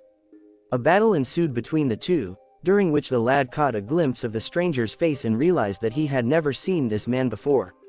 The stranger managed to kick the lad away and launched a counterattack with his dagger. Though the lad lacked defensive abilities, he relied on his instincts and remembered a technique from his morning stretching routine. With a somersault dodge, the lad evaded the stranger's attack, catching him off guard. Despite not knowing the identity of the stranger, the lad was determined not to lose. With a swing of his hammer, he courageously lunged at the stranger. However, in the midst of the skirmish, the lad's vision blurred, causing him to miss his target. Taking advantage of the opening, the stranger quickly repositioned himself behind the lad, pointing his sharp dagger at him. At that moment, the lad felt a surge of something familiar, causing his face to pale. It was a feeling he recognized as the aura of death. The dagger blade came dangerously close to him, but he refused to accept his fate. With a great exertion of mental force, he started gathering air on his fingertip, compressing it into a concentrated bullet. In an instant, he fired the compressed air directly into the stranger's forehead, piercing his skull. The lad's body began to tremble as he stared at his bloodied hands, realizing he had just taken a life. The sounds of the battle reverberated throughout the camp, triggering the alarm. A knight rushed into the lad's room, finding him groaning and crawling on the floor. Concerned, the knight asked what had happened. The lad, still shaken, swung his hammer without looking, but the knight quickly intervened, stopping him. The knight knelt down, embracing the lad, urging him not to worry. Confused and troubled, the lad muttered to himself, while the knight continued to offer comfort. Eventually, the lad explained that a stranger had sneaked into his room, and in his panic, he resorted to using magic when he couldn't defeat the intruder. The lad questioned the knight about whether he had really hurt someone and why someone would want to kill him. The knight offered apologies, suggesting that the stranger had likely mistaken their targets. He speculated that the assassin's true target was the knight himself, and the lad had been caught in the crossfire. The knight admitted that he didn't know who had sent the assassin. Curious about the motive behind the assassination attempt, the lad asked the knight if he had any enemies or if someone held a grudge against him. The knight sighed heavily, unsure if he should disclose the information. He asked the lad if he had seen the size of his estate and territory, emphasizing its vastness. The lad affirmed that the grounds were indeed extensive and could potentially accommodate thousands of people if a farm were added. In response, the knight suggested that the lad go outside for some fresh air, so he wouldn't have to remain near a dead man walking. Under the night sky, the lad and the knight gazed upward.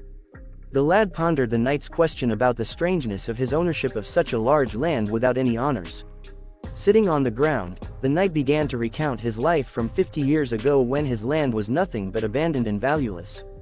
It was impossible to cultivate crops on such barren soil. He shared that his father, a brilliant knight, had brought the townspeople together to work on reclaiming the land with great effort. Through their hard work, they eventually established their estate. Intrigued, the lad asked how his father had accomplished the reclamation if the soil quality was so poor. The knight responded by asking the lad to keep it a secret, to which the lad agreed. Looking up at the sky, the knight revealed that magic played a significant role. He explained that his father, as Count Cambert's subordinate, had sought the aid of the great magician, Shoni, who used magic to invent a farming method that could transform the soil quality. Count Cambert had instructed the lad's father to try out the cultivation method on their land. After 10 years of hard work by his father and the people, they began to see some achievements. The lad was overjoyed, realizing that their efforts had transformed them into the food storehouse for the entire country. The knight smiled and remarked on the lad's father's knowledge and caring nature, which had undoubtedly influenced the lad's talents. The knight explained to the lad that there were people who spoke ill of them out of jealousy and envy. These individuals were greedy and desired to appropriate all the gains for themselves. They resorted to hiring assassins and other actions to achieve their goals. The lad contemplated their motives, surmising that their aim was not just glory and achievements, but to seize control of all the lands. The lad questioned why they didn't seek help from Earl Cambert, given that they had come under his orders. The knight clarified that low-ranking nobles like them were obligated to make offerings and pay taxes to higher-ranking nobles. As a result, the higher-ranking nobles would not protect them. The knight lamented that if Count Cambert were alive, they wouldn't have to worry about this problem. The lad inquired about Earl Cambert's successor and why they couldn't rely on them for support. The knight explained that Earl Cambert had taught the Duke of Warrington, who respected him. However, Earl Cambert's son, Earl Fraser, was too weak to influence the Duke's decisions. Without Earl Cambert's support, the higher-ranking nobles began attacking their subordinates and taking away their achievements. The knight emphasized the need to keep this information secret because if it became known that someone was trying to take over another noble's lands, the other nobles would swiftly eliminate the upstart. The knight expressed his temptation to hide and live a normal life, but as the lord of the manor, he had a responsibility to protect his family and the families of his citizens. The lad proposed a solution, suggesting that he could go to the magic tower and ask the great mage, Tony, to protect the lord. The lord was hopeful and asked if the lad would truly do it. The lad assured him that he would fulfill his promise and mentioned that none of their enemies could afford to insult the great mage, Shoni, as he was one of the 6 great mages. The lad further stated that if the nobles refused to help, they could seek the support of Grand Mage Tony, which should resolve all their problems. The lord, filled with hope, listened to the lad's words and sat on the grass, contemplating the potential resolution to their struggles. The lord hesitated and questioned why a great mage would care about a lowly knight. The lad confessed to the lord that he had learned magic on his own, using a magic book given to him by his teacher, Vanel. The lad asked the lord if his ability to comprehend magic in a short time would attract the attention of a great mage. The lord inquired why the lad would do so much for him, to which the lad looked up at the sky thoughtfully and replied that he had never considered it before. With a smile, he expressed that the lord seemed like a very good person, and he simply wanted to help him. Overwhelmed with emotion, the lord embraced the lad and tears streamed down his face. Awkwardly, realizing that his motives were primarily self-serving, the lord berated himself for his own uselessness, as he needed to use the lad for protection. However, the lad reassured the lord that there was nothing wrong with their arrangement. In this world, everyone related to the lad, including his family and friends, resided within the lord's estate. The lad didn't want them to become sacrificial tools of war. The lord and the lad conversed throughout the night, and at dawn, they continued on their journey. A week had passed since the incident with the assassin, and they were now approaching Louis Castle. As the castle appeared on the horizon, they anticipated a little more safety upon entering its grounds. Passing through the mountains, the castle became increasingly visible, and they finally reached its entrance. Inside the castle grounds, the lad inquired about the number of people residing in the castle.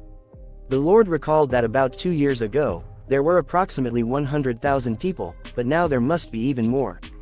The lad was delighted to see so many people within the castle. The lord explained that it was more like a city than a castle, but it had been named Louis Castle by the dukes. Over time, the town had expanded significantly, becoming 10 times its previous size. Everything became clear to the lad, as he had previously wondered why they were heading to the castle. Sitting at the edge of the carriage, the lad observed the bustling surroundings, realizing that this small town was better suited for a peaceful life compared to his previous world. The lord showed the lad the place where they would be staying, and upon opening the door, the Lord called out to the butler inside. It turned out to be a bar, and the men drinking inside noticed the Lord's presence. Startled, the bartender, who was standing behind the bar wiping a glass, stared at the Lord. Unexpectedly, the bartender was Butler, an old friend of the Lord. Butler stepped out from behind the bar to greet the Lord, but as he approached, he assumed a fighting stance and swung his fist. The Lord swiftly dodged the attack, and Butler grabbed his arm, interrupting the counterattack. They greeted each other with a firm handshake, their exchange of blows being a friendly reunion. The lad felt relieved, knowing that the Lord and Butler were old friends, and their physical confrontation was amicable. They continued their introductions, and the lad greeted Butler's uncle, who was also present in the bar. Xiao-in asked the apprentice if he was familiar with Butler. The apprentice replied that Butler is Lord Stockton's childhood friend and Win's teacher since childhood. They share a strong bond as best friends. Butler greeted them and asked if Xiao-in had come to the castle to take the novice tinker's test. Butler examined the first apprentice and praised their physical fitness. Then he noticed Xiao-in and inquired if he was truly Lord Stockton's grandson. Xiao-in greeted Butler, and Lord Stockton introduced Xiao-in as the son of a farmer in his territory with a talent for magic. Lord Stockton expressed his desire for Xiao-in to enter the magic tower to study. Butler proceeded to examine Xiao-in, who initially doubted he would be believed. Butler laughed heartily and acknowledged the presence of many talented individuals in their area, citing Winnell as an example of a mage apprentice. Butler suggested that the boys take some rest after their long journey and entrusted the luggage to him. Lord Stockton and Butler remained in the bar, enjoying their drinks. Lord Stockton recounted their experiences on the road, expressing that the Duke's patience seemed to be wearing thin. Butler inquired about any other suspicious movements, but Lord Stockton stated that there was no further incident and believed that the assassin's attack was a final warning. Butler questioned Lord Stockton on his next course of action, mentioning the grim potential outcome if the situation persisted. Lord Stockton revealed his plan to send Xiao-in to the magic tower, hoping that success as a magician's apprentice would deter any further threats to his territory. Butler posed a hypothetical scenario where Xiao-in doesn't succeed, and Lord Stockton replied that their only hope rested in Xiao-in.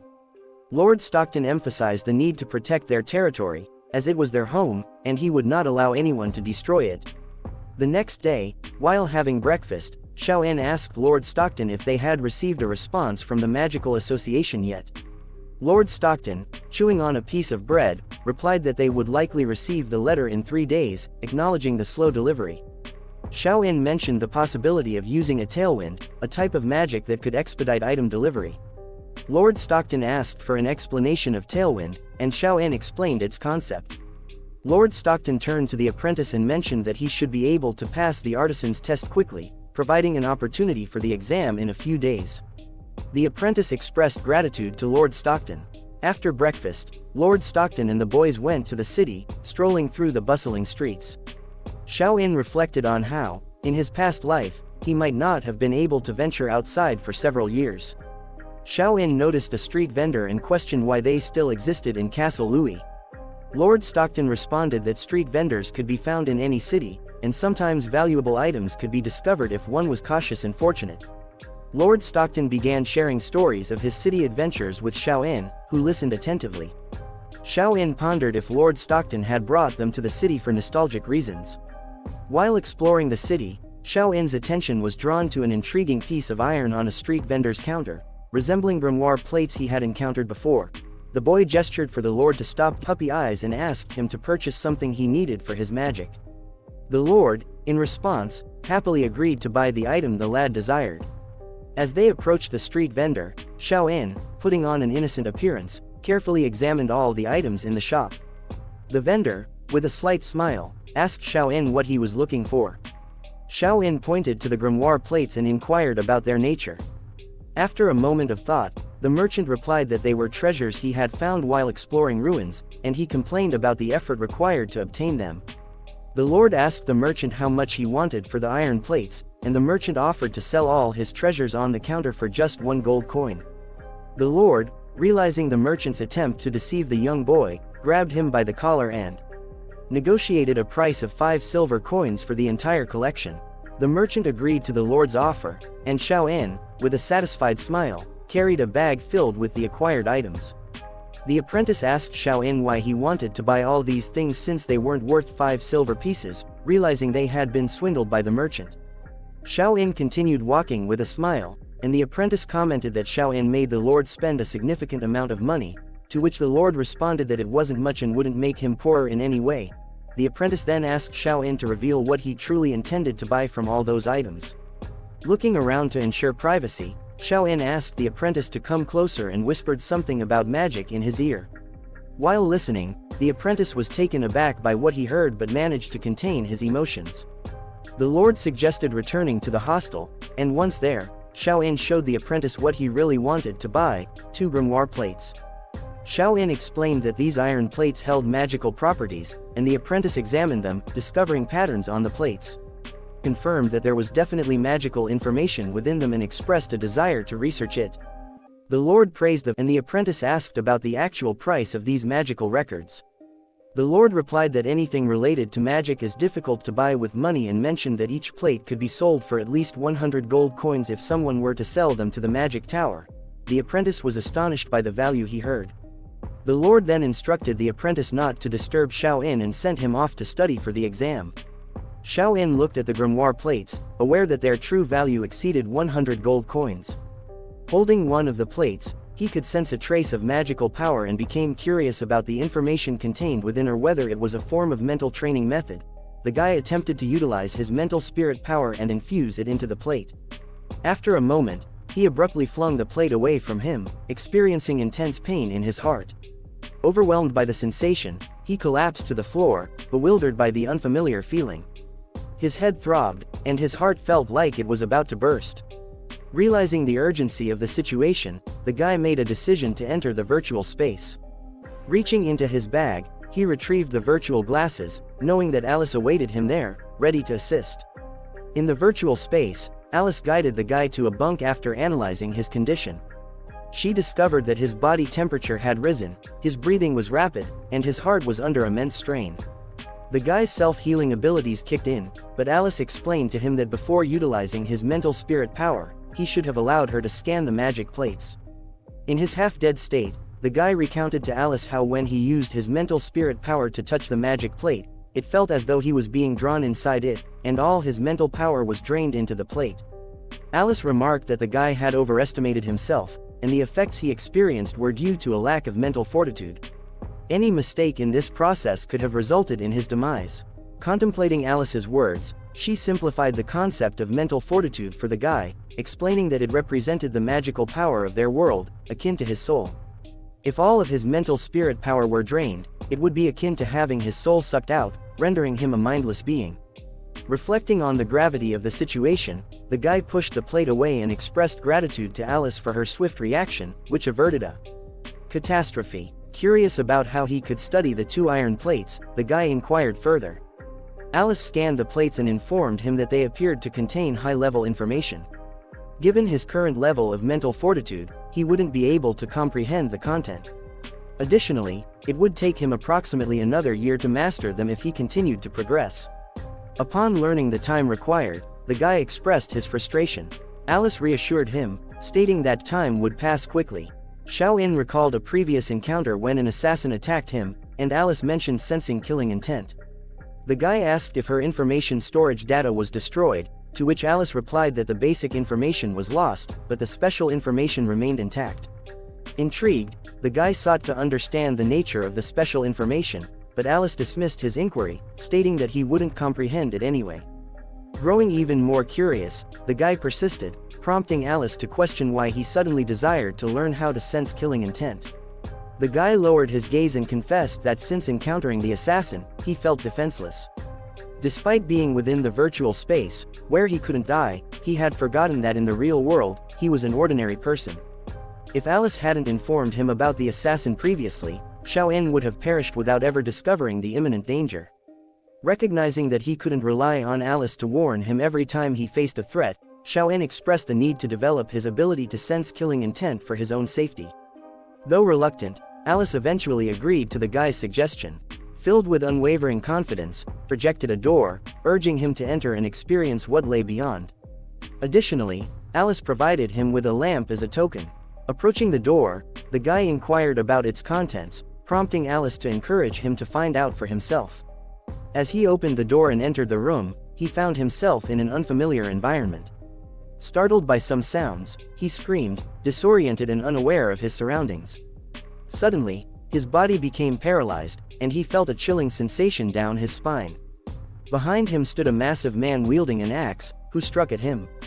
The guy managed to evade the attack by jumping backward, bewildered by the audacity of the surprise assault. Pointing his finger at the assailant, he prepared to use bullet magic, only to realize that his magic was rendered useless. Fleeing from the man, the guy found temporary refuge in a nearby house, aware that it would only momentarily halt the axe-wielding threat. Desperate for a weapon, he searched the house and noticed a peculiar statue of a man's head on a table. Continuing his search, he came across a television broadcasting static, which suddenly displayed a broadcast featuring a doll inviting him to play a game. Disturbed, he moved away from the TV and encountered a closet with rustling noises emanating from within. Already filled with fear from his previous encounters, the guy hesitated to imagine what could be inside. Suddenly, an axe blade narrowly missed him as the man with the axe finally caught up to him. Overwhelmed by fear, Xiaoyin fainted, and when he regained consciousness, he found himself lying on the floor next to Alice.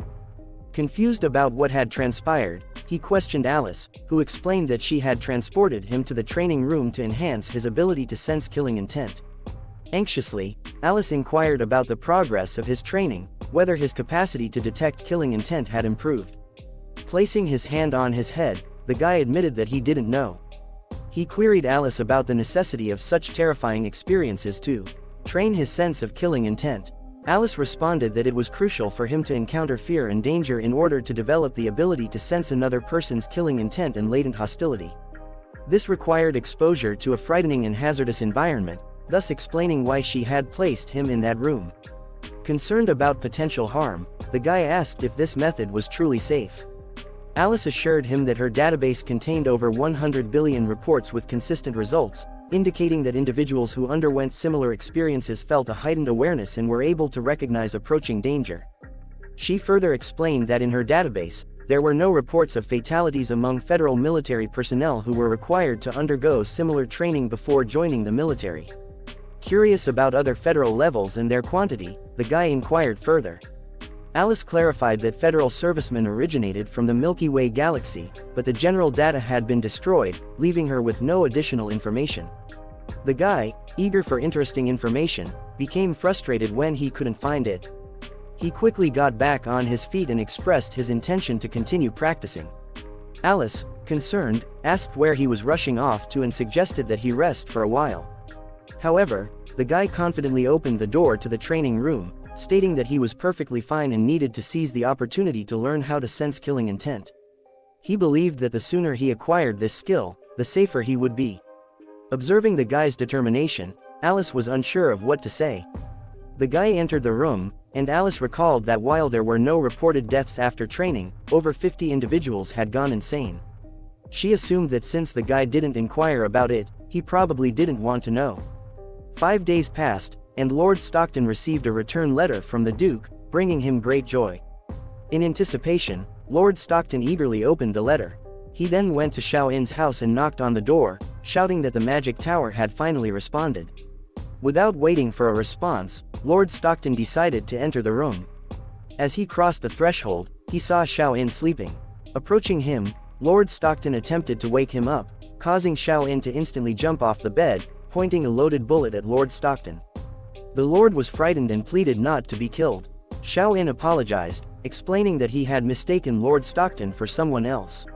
Lord Stockton, still shaken, struggled to stand.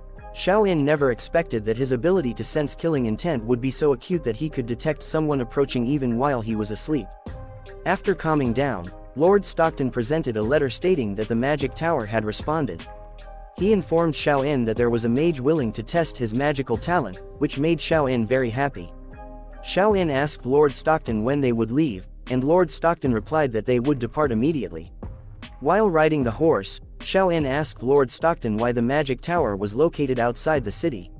Lord Stockton laughed and explained that mages formed a separate caste and naturally desired a place where they could study magic in peace. He mentioned that they were nearing the tower and asked Xiao In to look at the horizon, where a large magic tower stood.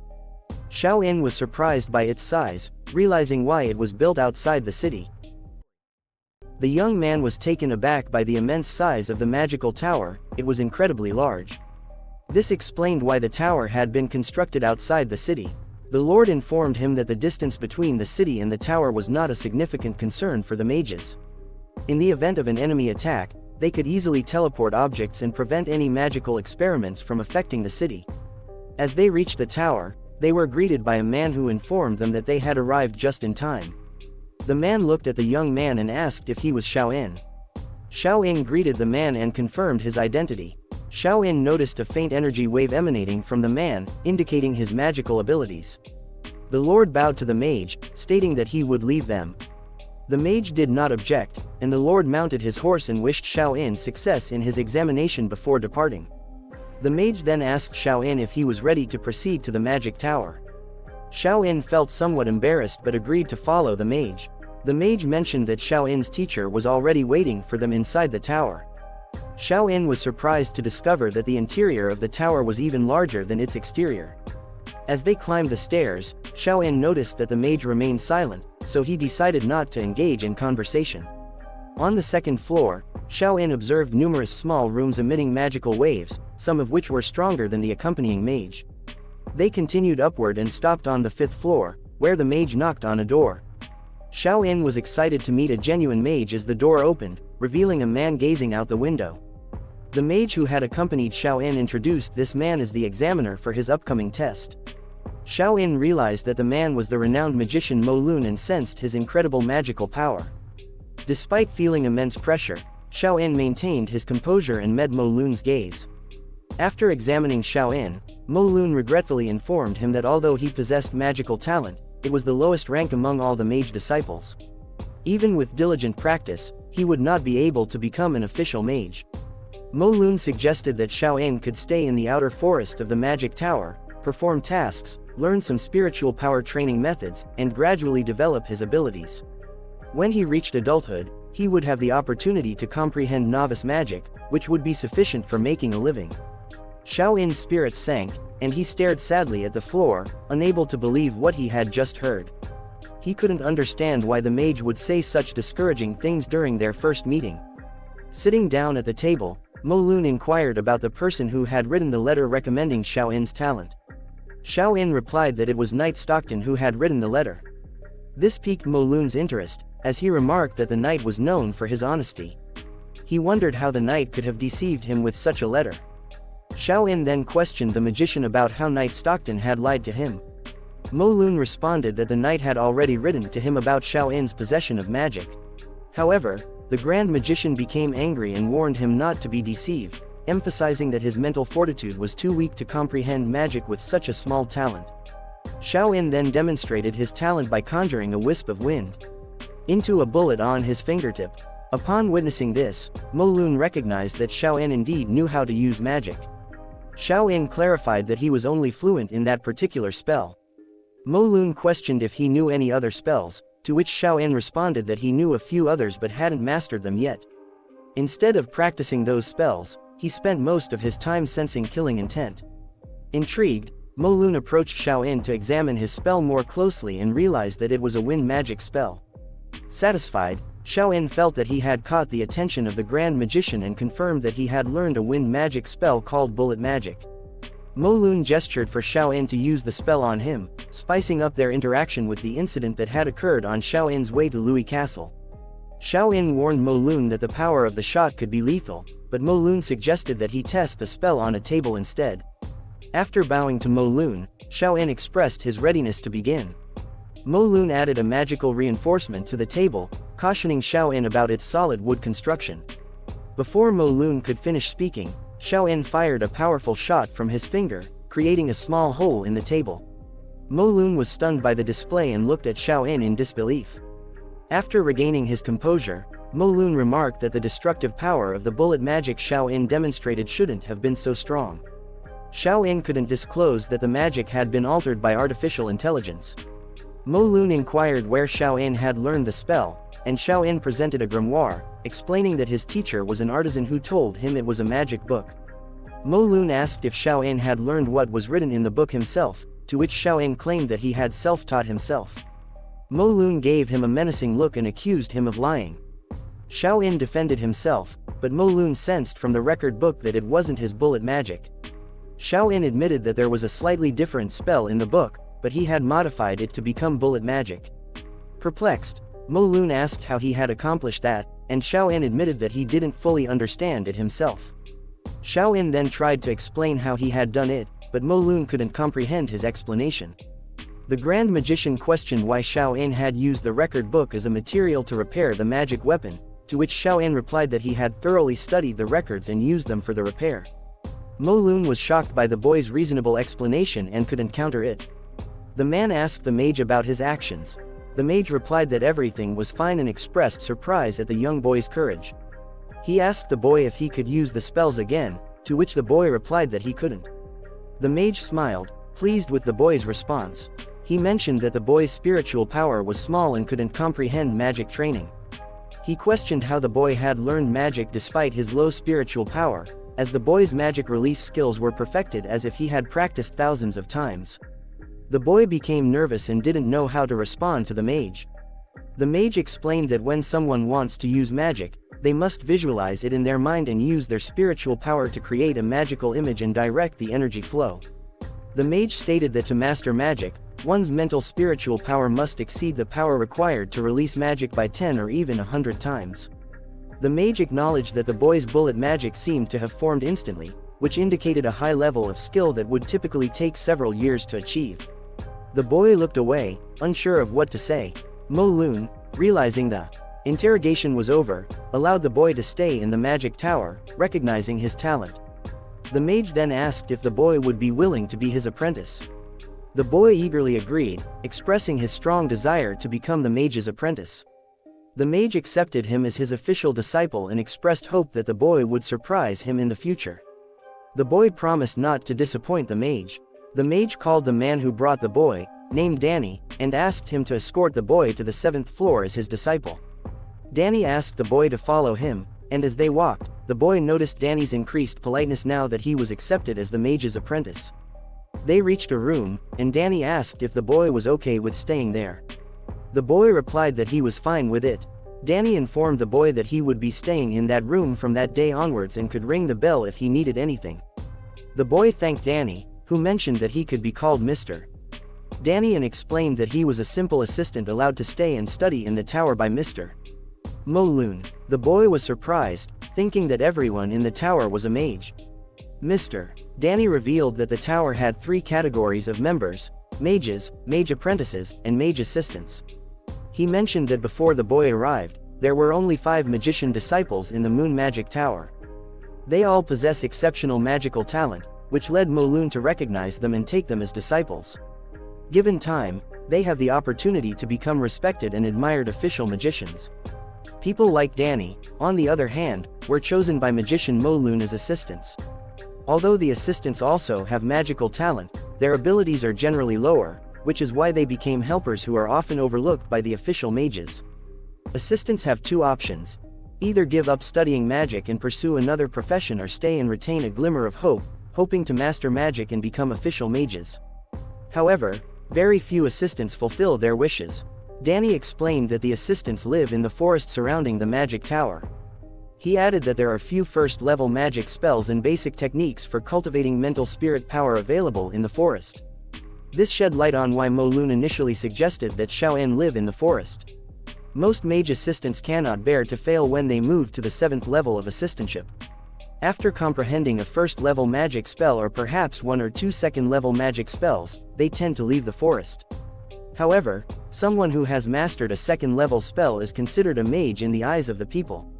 They have freedom and are essentially at the level of an apprentice mage.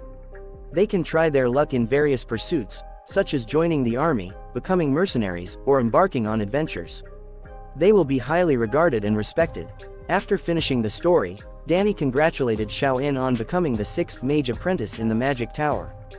Danny explained that Xiao En could now hire people to be his assistants. When Xiao In asked about the role of assistant mage apprentices, Danny replied that they would serve him and help with his daily tasks. They could also assist in preparing simple magic materials. Essentially, assistants are like servants. The boy laughed out of embarrassment. Danny mentioned that based on Xiao In's credentials, he could hire 2 assistants, one of whom could be an acquaintance. Xiao In was delighted to hear this and asked Danny if he had any acquaintances in mind. Xiao In hesitated and replied that he didn't know whom to choose yet but would inform Danny of his decision later.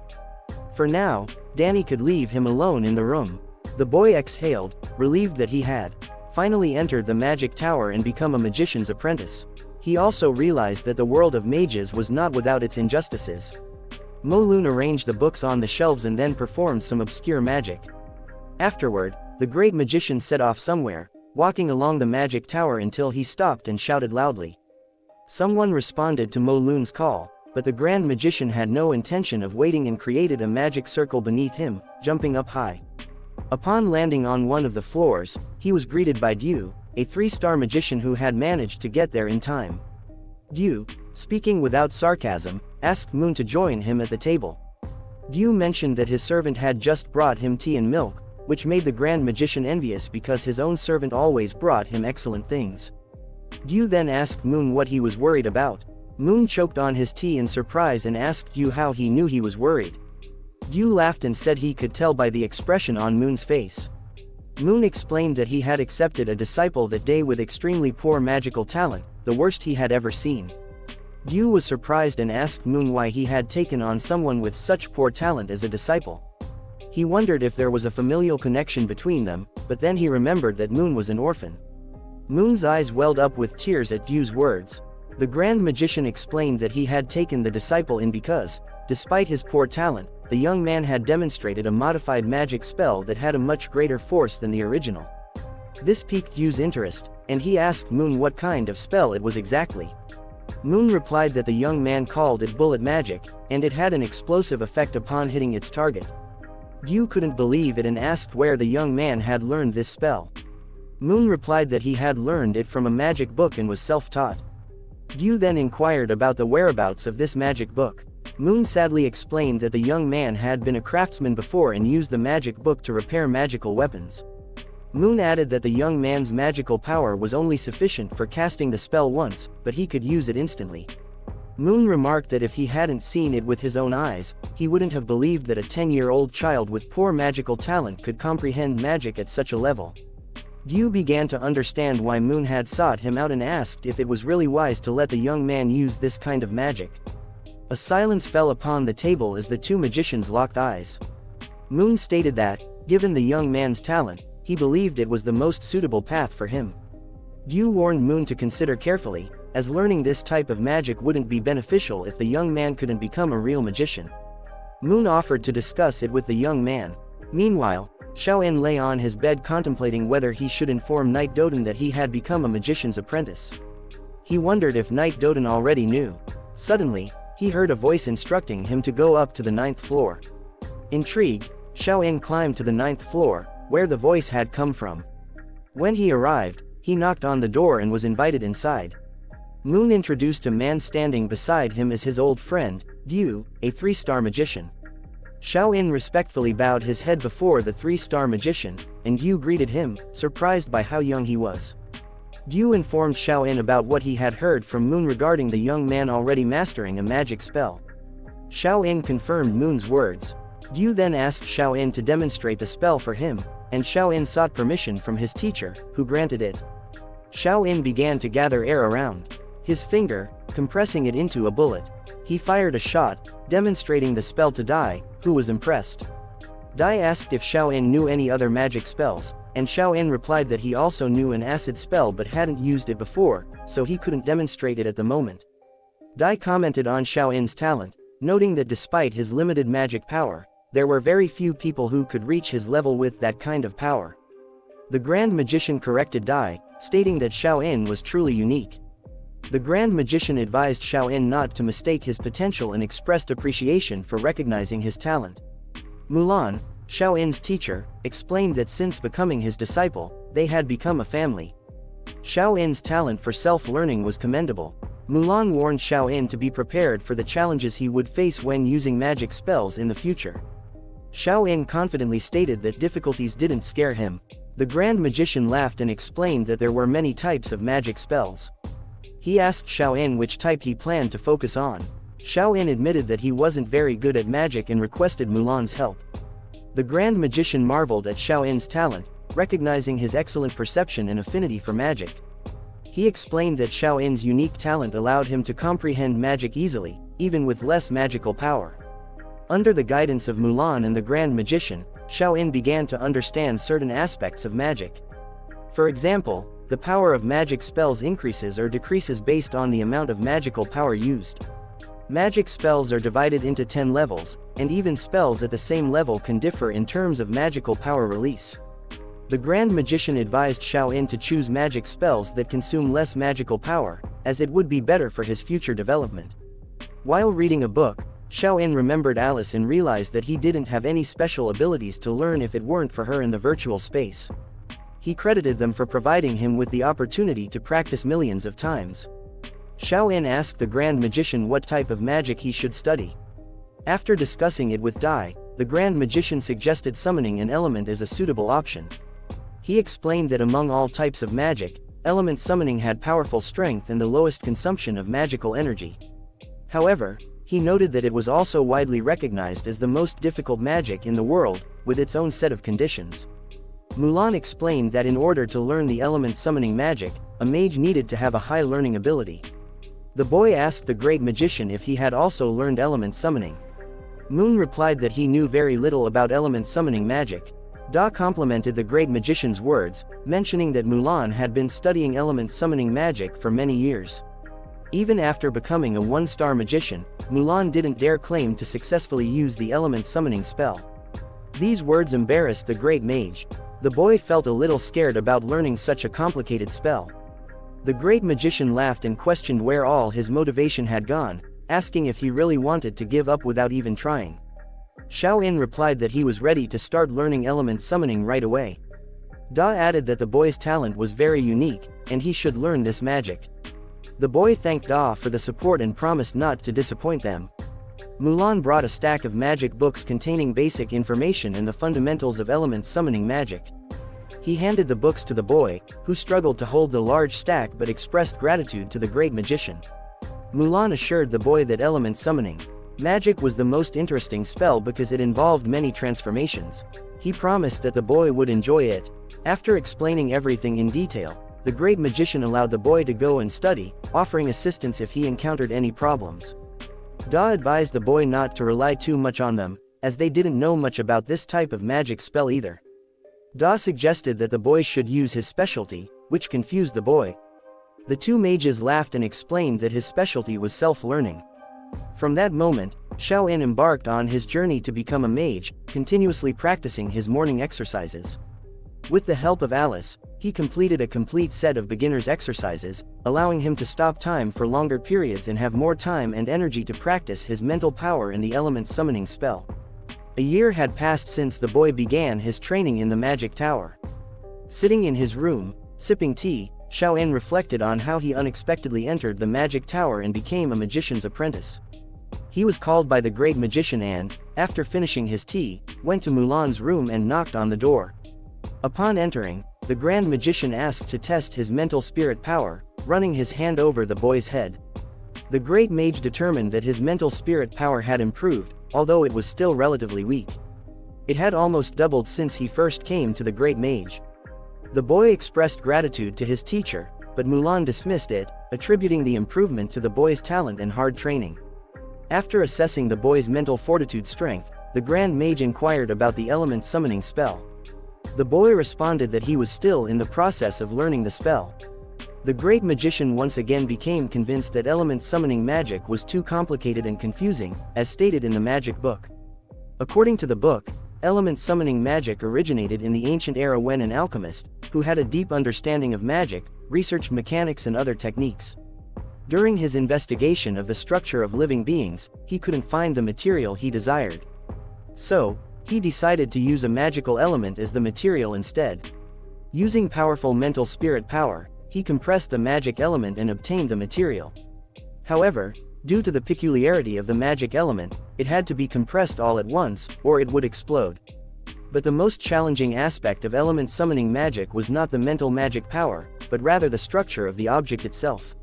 Xiao In, with the assistance of Alice, attempted to memorize the structure's location, but it was a tedious and painful process. After numerous attempts, he discovered that the summoning element had its own compression feature.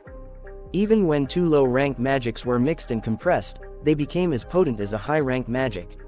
However, to fully remember the steps, actions, and details required to successfully release the spell was an arduous and challenging task.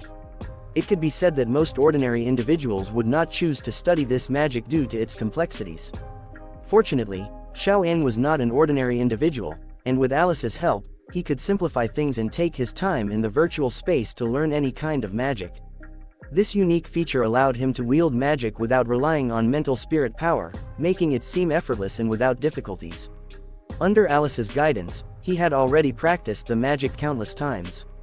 Unbeknownst to him, during this year, he had mastered 7 magic spells, all of which were first-level magic.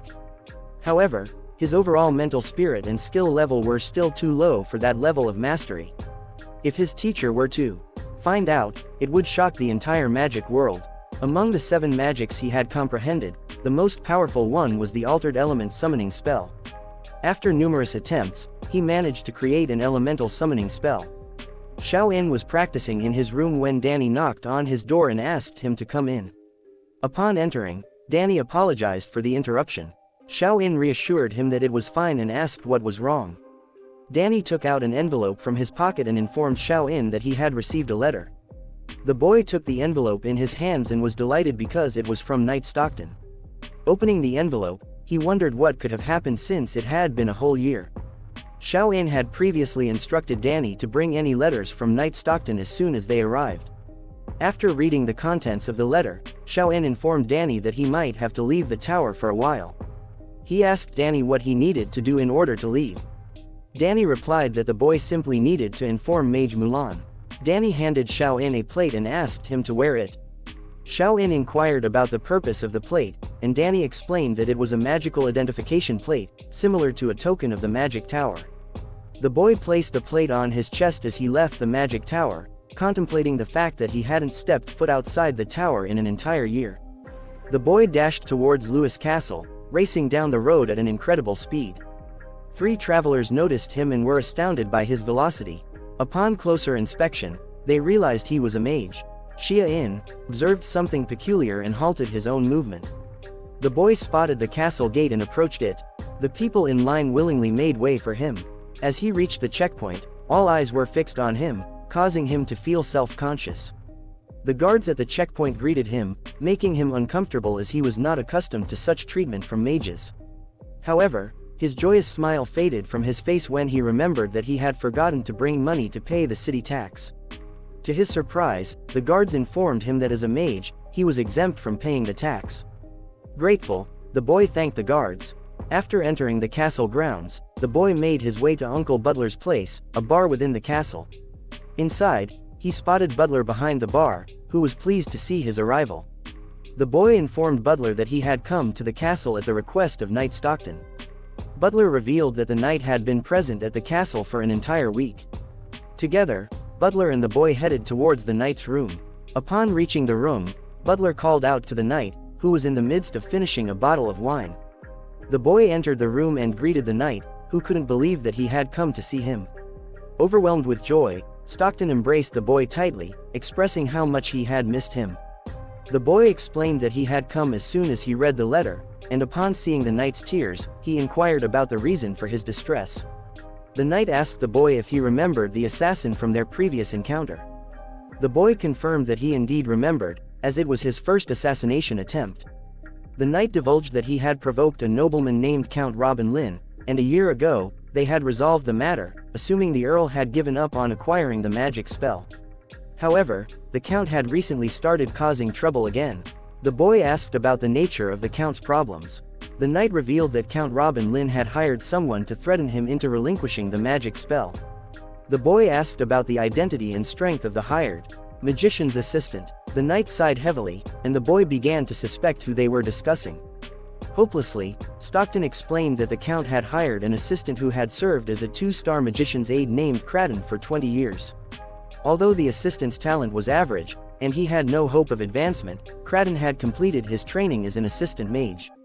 Thoughtfully, the boy noted that despite being an assistant mage, he had studied magic for 2 decades. He then questioned the knight about the Count's intentions, wondering if he planned to use magic to kill Stockton. The Knight of Stockton responded by stating that the Count would never dare to make such an audacious move. Instead, he devised a cunning plan. The Count intended to force the magician's assistant he had brought along to engage in a magical duel against the boy. The Count aimed to settle the ownership of the magic spell through this duel. Butler interjected into the conversation between the knight and the boy, expressing his disapproval. He believed it was unjust for the Earl to employ a 20-year-old magician's assistant to intimidate a young magician's apprentice who had only been practicing magic for a year. The knight's mind was overwhelmed with the troubles surrounding him, and he contemplated passing on the magic spell as keeping it close to him proved to be a hindrance. Butler explained to the knight that Mage Trini held significant importance for their country and warned him to consider the consequences of angering such a powerful figure. Stockton cried out that he had no other choice, as he couldn't rely solely on the boy forever. Finally, the knight made the decision to hand over the magic spell to the Count. However, Xiao-In objected and declared that he would participate in the magic duel to protect the knight. The knight and Butler couldn't believe what they were hearing. The boy requested to go and inform the Count of his agreement to the magical duel. The following day, they visited the Count's house and were greeted by the guards stationed there who informed them that Count Robin Lin was already waiting inside. Upon entering the house, they encountered the Count and his magician's assistant. The knight and the boy bowed respectfully. Xiao-In had formed a completely different impression of Count Robin Lin, perceiving him as someone who would seize everything through force. A conversation ensued between the knight and the Count, while the magician's assistant and Xiao-In scrutinized each other. The boy analyzed his opponent and recognized that the mental strength of the assistant mage was indeed stronger than his own. The Count introduced the assistant mage, whose name was Di Lin. Di Lin greeted the boy, stating that he had completed the magic tower under Kraden's guidance. Xiao-In introduced himself, revealing that he had recently become Mage Moon's disciple at his magic tower. This revelation shocked Di Lin.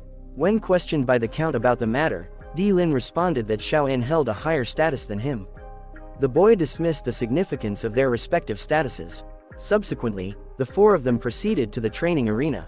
Di Lin approached Xiao-In with a proposal, piquing his interest. Upon arriving at the training ground, the Count suggested that the mages engage in a peaceful magic duel. Di Lin and Xiao-In agreed to the Count's proposal. The Count announced the start of the duel, leaving no room for escape. Di Lin suggested that Xiao-In take the first turn. The boy accepted the offer, perceiving that Di Lin wanted to gauge his true strength. Xiao-In took a deep breath, fully utilizing his lungs.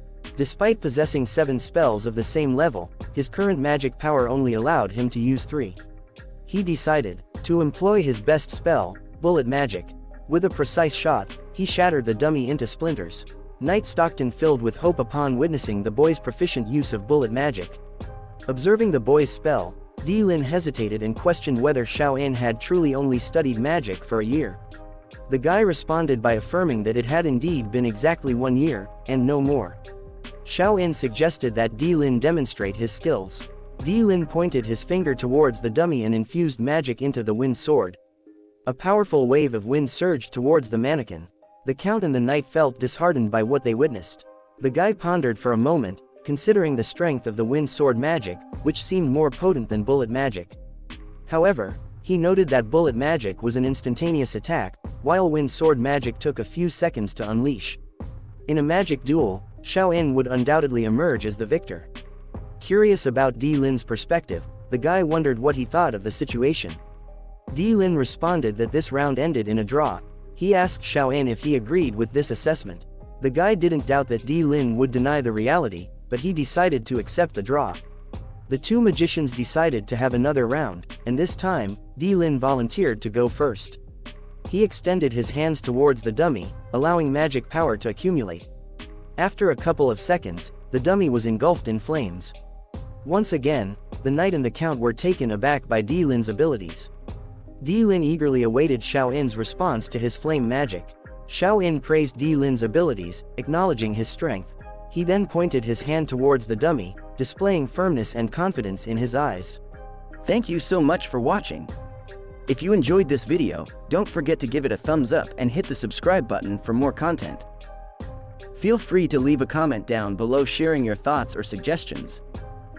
If you want to stay updated on all our latest uploads, click the notification bell icon. And hey, why not check out some of our other videos popping up on the screen right now? If you'd like to support the channel, you can do so by liking, sharing, and subscribing. It really means a lot. Peace.